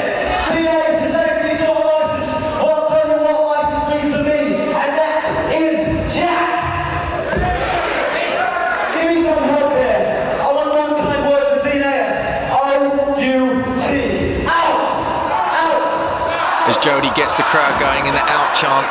Jody doesn't really want Dean Ayers at ringside. Jody doesn't need Dean Ayers at ringside. It seems as though Fleisch Barker would like him there. Do not leave the ringside with a count of 10. I will forfeit the match and hand the championship to Jody Fleisch. Referee Andrew Coyne administering a 10 count, basically saying, Dean Ayers, if you're not gone by the time I get to 10, Jody Fleisch is going to be the new heavyweight champion and there isn't going to be a ladder match. Once again, much like earlier tonight, when referee Andrew Coyne sent the family to the back, he has spewed forth vinegar from his mouth, which will completely alter the course of this match. Now it will be one-on-one. Flash Barker, Jody Fleisch, FWA title in a ladder match. You are right, Nick. It will alter the course of this match. Dean, the Twisted Genius, or the Weasel Ass, whatever you like to call him, he can't interfere. Jody Fleisch is out there. He's fighting Flash Barker one-on-one. This will be the match the fans paid to see. And now it'll be interesting to see how these two men started off. Flash Barker, Jody Fleisch, looking above at what it's all about. The FWA heavyweight title. Both of these men have tasted championship gold before, and they'd like to taste it again. Both men now seem to be exchanging a series of kicks and punches. Jody flips through, and now Flash Barker gets his leg taken down by Jody. Jody with an elbow drop. Both men up. Flash sweeps the leg, and both men flip up, and a standoff. Both men eyeing each other up the opening seconds of the match. Nobody wants to give an inch, nobody wants to take an inch. It'll be interesting to see how this match starts off. Obviously, Jody will want to go for the ladder early, going for the high, fast, high-octane, dangerous moves. Meanwhile, Flash Barker might want to slow it down, keep it a slow and sadistic pace. And as you can see, Flash Barker has the power advantage, throwing Jody Fleisch from one corner of the ring all the way to the other. Jody Fleisch is without a doubt one of the best high flyers in the world, and Flash Barker isn't somebody he's used to wrestling, but he needs to up his game for this one match. Flash Barker treating Jody with disrespect, throwing him around the ring like a small child. He's proving his dominance in the opening minutes of this match. Jody Fleisch needs to get on top of his game to prove he has what it takes to be champion. Flash Barker now going for a move that he's very well accustomed to, that being a headlock. He's keeping it tight, he's keeping the pressure tight on Jody Fleisch. He's obviously want to keep this match as slow and as mean as he can get it. But unfortunately, Flash Barker, like a runaway train, knocks over the Phoenix. You just saw Flash Barker uttering some words there. He was talking to referee Andrew Coyne, saying, ask him what, Flash? It's a ladder match. The only way you can win the match is by grabbing the belt, climbing the ladder, and proving that you are the champion. Flash Barker now is being run to the ropes, and once again he just runs over Jody Fleisch. He's just proving his physical dominance. That's all he's doing. He's saying to Jody, you're nothing to me. Who are you? I'm Flash Barker. I'm the former champion. I beat Doug Williams. What have you done? When Jody won the King of England at Revival, he was able to get the match won because Doug Williams, his opponent for that contest, was able to make a mistake. But the question is, Tony, does Flash Barker make mistakes? He's as old school as they come, and he keeps it down and basic. And as far as I'm concerned, Jody Fleisch might not get an opportunity to get any momentum whatsoever. Well, Flash Barker is definitely in the driving seat of this match at the moment. It seems to me that Jody needs to up the pace if he wants to stand a chance of beating Flash Barker. Flash Barker now throws Jody back to the ropes. Jody Fleisch with a hip toss. No, it's blocked. However, he kicks him over. Flings a leg. Nice 360 spin. Ducks the clothesline and a chop. Not quite as hard as Flash Barker's, but all the same, they must be little stingers. Flash Barker now throws Jody to the ropes. Jody over Flash. Flash jumps Jody. Jody with a kick and Flash is down. Those chops might not have been as powerful as Flash Barker's, but you're damn sure that kick to the chest was. Jody now's been run to the ropes again, and Flash Barker, military press set up here, Tony. Military press, and he's just holding him up there. He's like, Jody, I could hold you up there forever if I wanted to. You're nothing to me. You're half my weight. I eat you for breakfast. Once again, Flash was trying to slow it down, but Jody's escaped. Flash tried to run, and Jody Fleisch throws him over the top rope to the outside. It looks like Jody. Now Jody with a suicide misses! Oh, high-risk maneuver. Jody just lost half of his back by the looks of things. Phil Flash Barker telling the fans to get out the way. He's got something in mind for Jody. What's it going to be? Oh! He's just driven him back first across the guardrail. Whatever way you look at it, Nick, that's gotta hurt. Flash Barker just suplexed the Phoenix. Jody Fleisch onto the railing and into the crowd. Now let's see if the fans actually defend their golden hope of the new school, or whether they're going to be wise and get out of the way for the unstoppable wrecking machine that is the old school's crown jewel, Flash Barker. The fans are confused. They're not quite sure what they're seeing at the moment. They paid to see wrestling. They didn't pay to see it right in front of them as they're sitting there watching the match. Phil Flash Barker, the disrespect he's showing to Jody Fleisch, I can't believe it. This is supposed to be a sport of champions. It's a championship match for a belt that's supposed to mean something. Flash Barker is just running roughshod over Jody Fleisch. I completely disagree with you, Tony. You say Flash Barker isn't showing any respect to Jody Fleisch. Flash Barker's one of those guys, he shows you respect by how hard he hits you with his iron fist. And now he is squeezing the shoulder muscles of Jody. No doubt an old school nerve hold, and Jody's been slowed down and kept to the ground. This is very disappointing for Jody. No doubt Jody's ladder match stipulation will suit him down to the ground. However, Flash is keeping it old school style. He's keeping with the hold, he's keeping it to the mat, and Jody Fleisch must be desperate to find a way to quicken the pace and to introduce the ladder into tonight's main event. I know you love the old school, Nick, and I know you love Flash Barker, but I have to say it's Jody Fleisch, not Jody Fleisch. Jody Fleisch is our champion, he will always be our champion, and hopefully tonight he will be recognised as the undisputed FWA champion. But answer me this, Tony, before Jody Fleisch, who... Whoa! Hurricane Rana on Flash Barker! Very nice. Both men are back up, but Flash just cuts off Jody.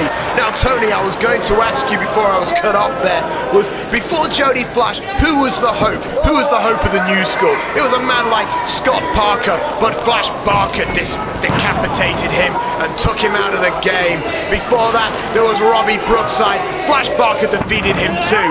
And then before Robbie Brookside, there was a former FWA heavyweight champion, Doug Williams. Flash Barker didn't just only beat him once, he beat him twice.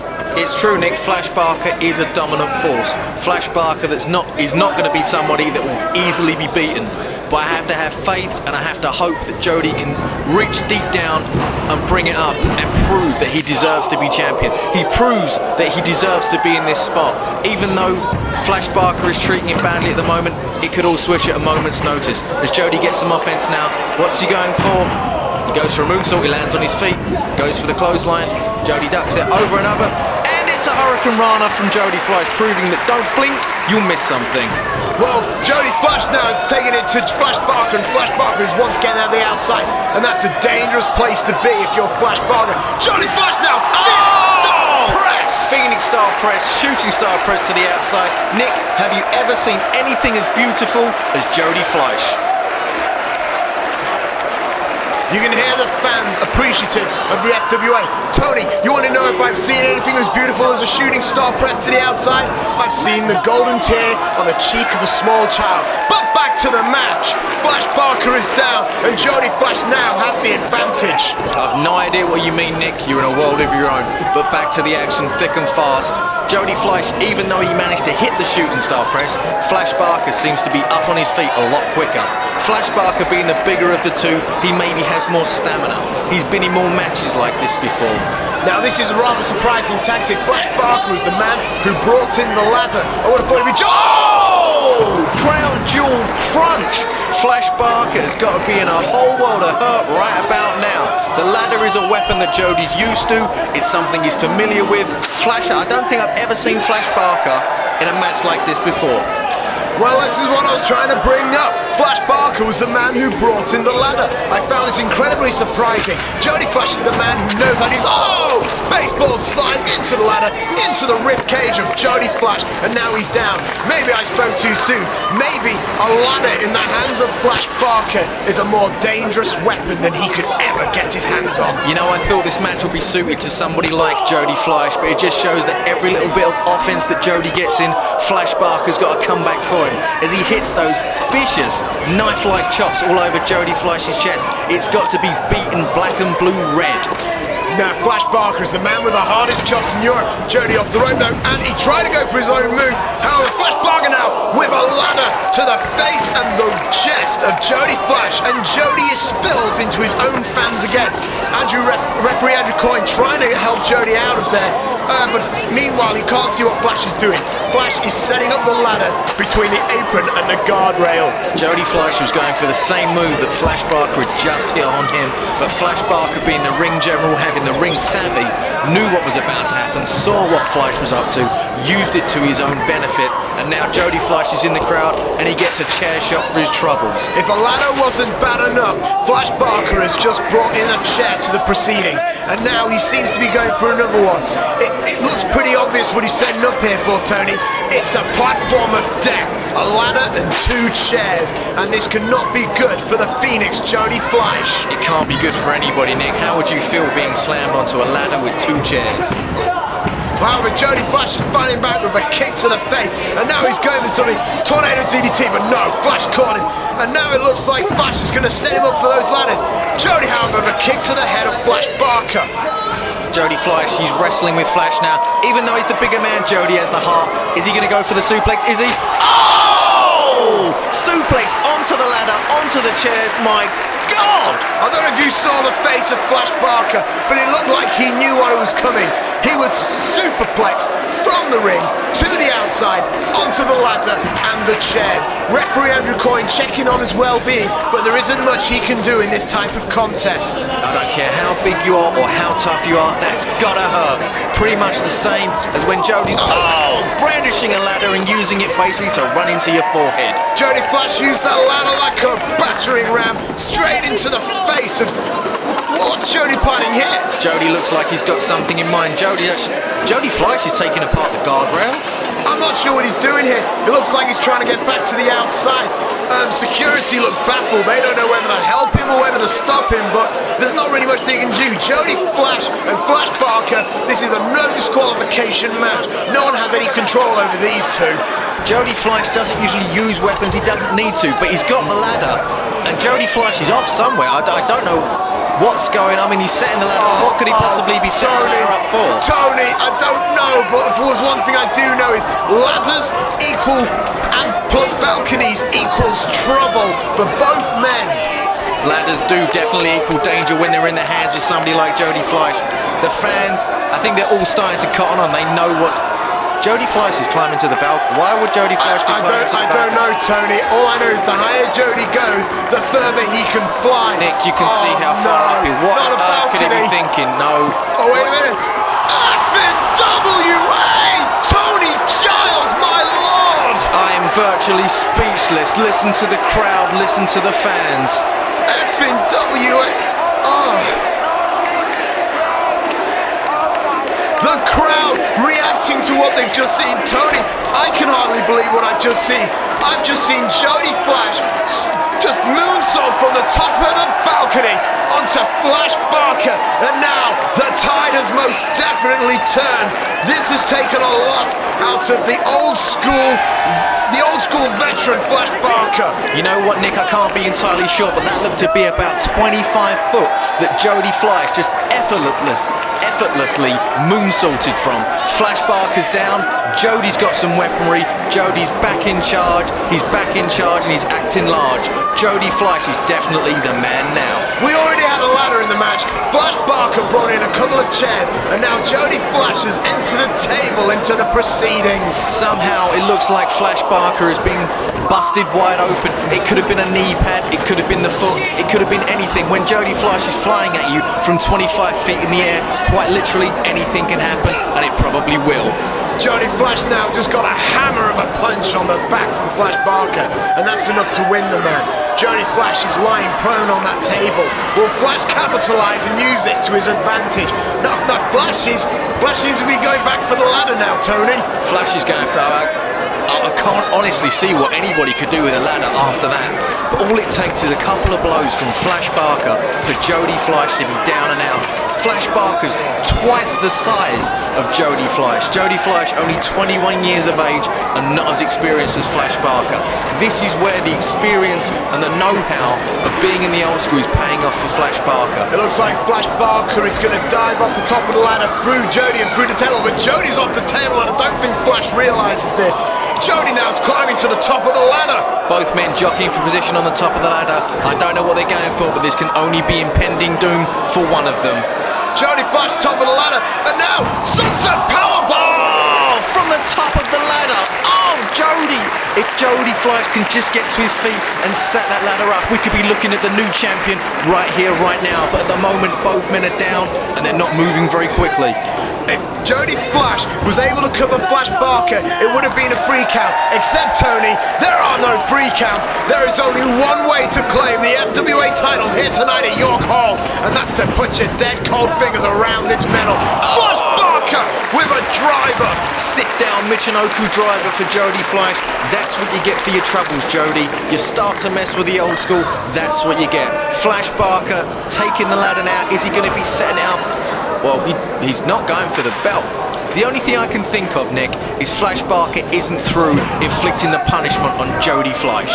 Both men, the adrenaline pumping through their veins, pumping through their arteries. They're so determined to add damage to one another.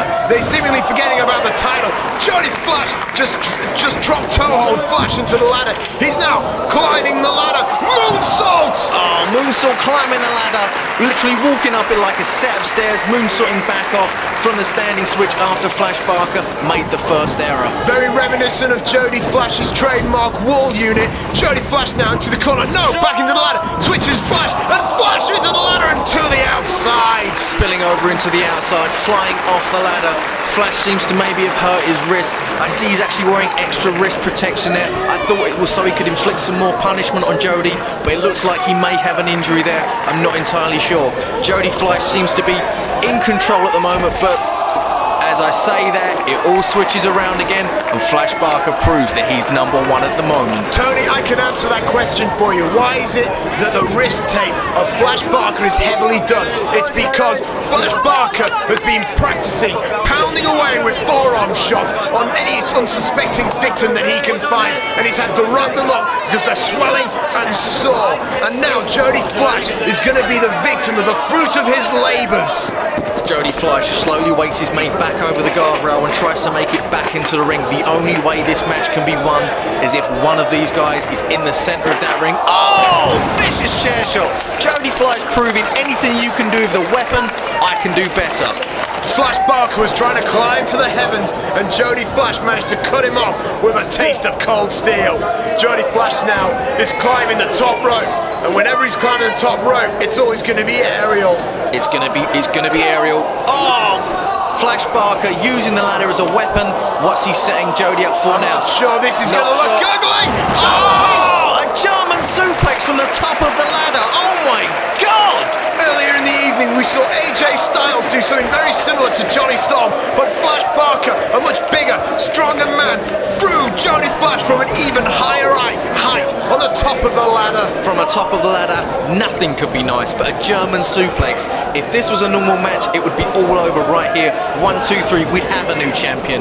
But it's not, Nick. It's a ladder match. And while there's still some life left in Jody's body, there's still some fight left in Jody's body. Flash Barker seems to be picking the limp, dead body of Jody Fleisch, and he's climbing up the ladder with him. I fear to think what would happen to Jody. Jody, however, managed to punch him in the midsection and get away with it. Jody on the apron, springboarded. Oh, caught into a powerbomb. Jody's just basically been folded up like an accordion. It's horrible to see. Jody Fleisch is a friend of mine, and I hate seeing things like this happen to him in the ring. I know the title means a lot to you, Jody, but is it really worth it?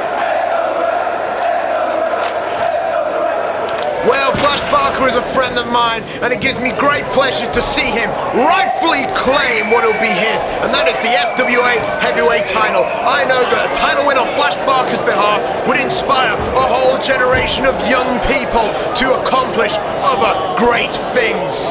You know what, Nick? I think you're wrong. I can't say for sure, but I think you're wrong. I think the fans in the York Hall this evening are firmly behind the Phoenix. The Phoenix is a hometown boy from East London. He's been training hard for many, many years. It's about time Jody got what he deserved. He's been the champion. He can be the champion. Let's face it, Jody Fleisch is nothing more than a trick midget. Hell, he was trained by a circus, for God's sake, Tony.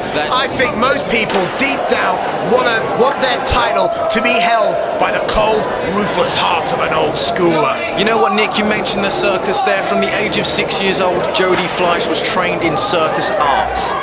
And as such a performer. Jody Fleisch has always been a performer at a young age. At a young age, Jody Fleisch was picked out personally by Princess Diana herself as being her favourite performer.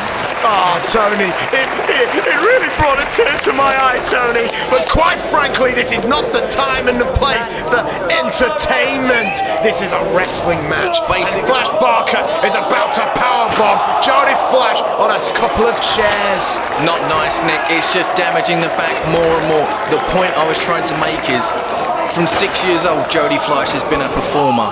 At the age of 21 now, he's still a performer. The kid has a whole world. The whole world is open to Jody Fleisch. Wherever he goes from here on, the whole world is his oyster.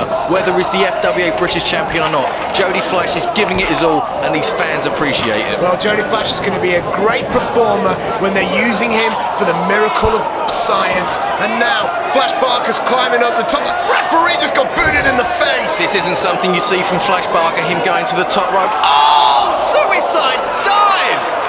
If you ask me, Jody Fleisch has just died. I just think I saw his kidney fly out of his mouth and fly across the arena. When you see a man of Flash Barker's size go to the top rope, it spells trouble for anyone else in the area.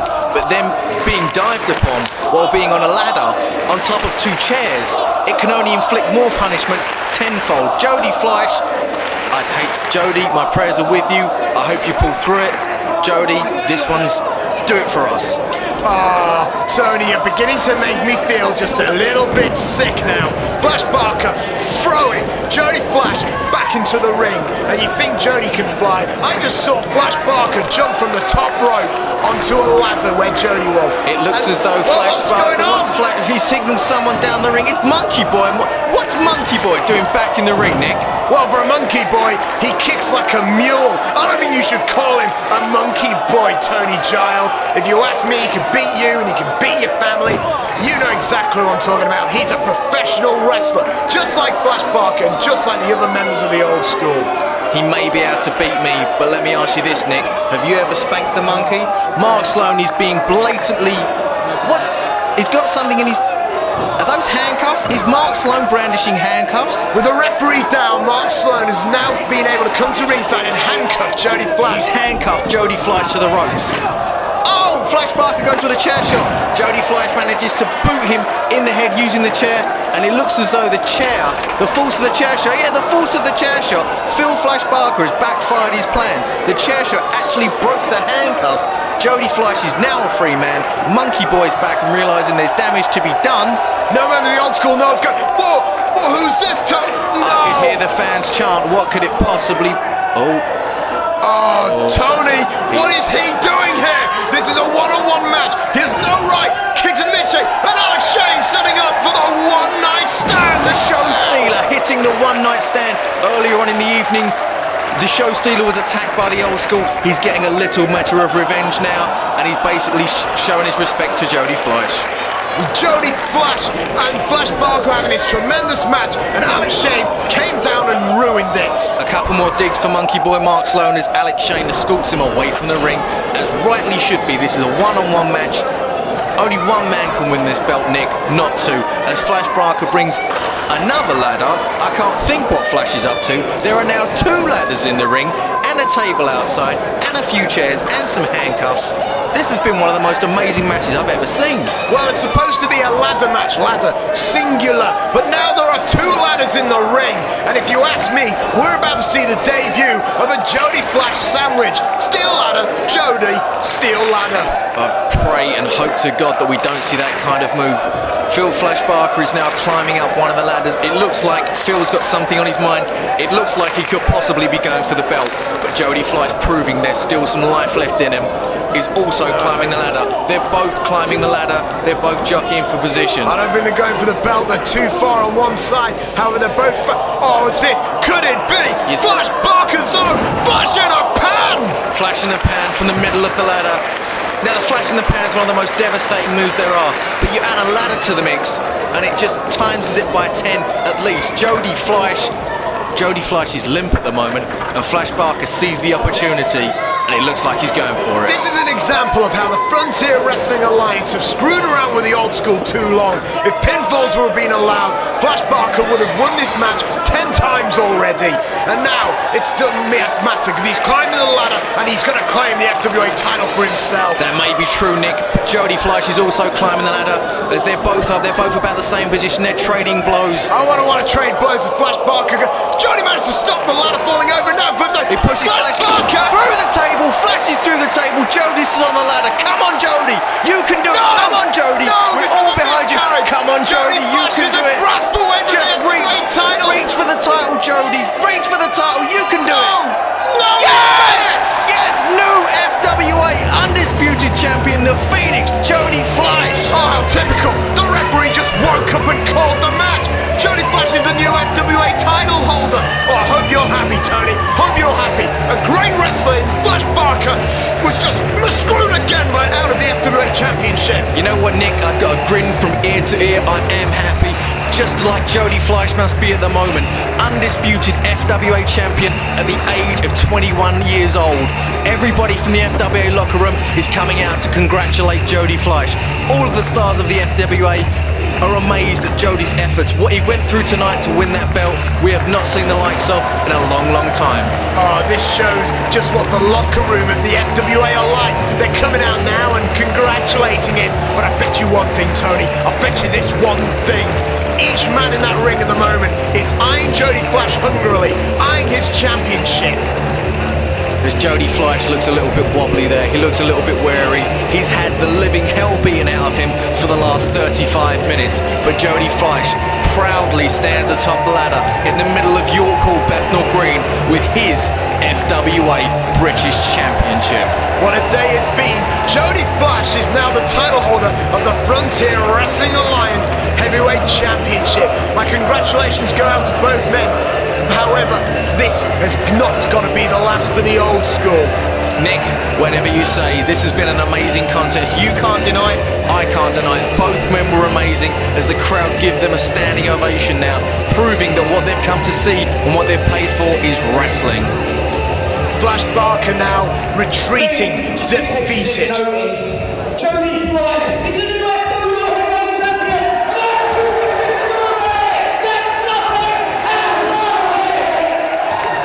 Ladies and gentlemen, in front of over 1,000 people here in the York Hall in Bethnal Green, these men have spilt their blood, their sweat and their tears for your entertainment.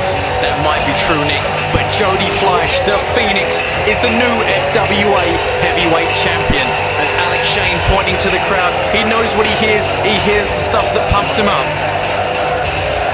The chants of FWA are ringing through York Hall tonight, Tony. How apt is it, Nick, that Jody Fleisch, an East London born and bred boy, wins his undisputed title in front of his very own people? Well, I'm sure it's a great feeling for him, Tony, but he ought to watch his back, because now that he is the figurehead of the FWA, he's now a marked man. Each man in that ring wants one thing, and that's the heavyweight title. From here on in, this has been British Uprising. This has been the uprising of wrestling in this country. From here on out, Nick, it can only get better and better. And without a doubt, tonight has only been the peak of the biggest iceberg of all. Ladies and gentlemen, I've been your host, Tony Giles, alongside none other than Nick London, and this has been British Uprising. Thank you and good night.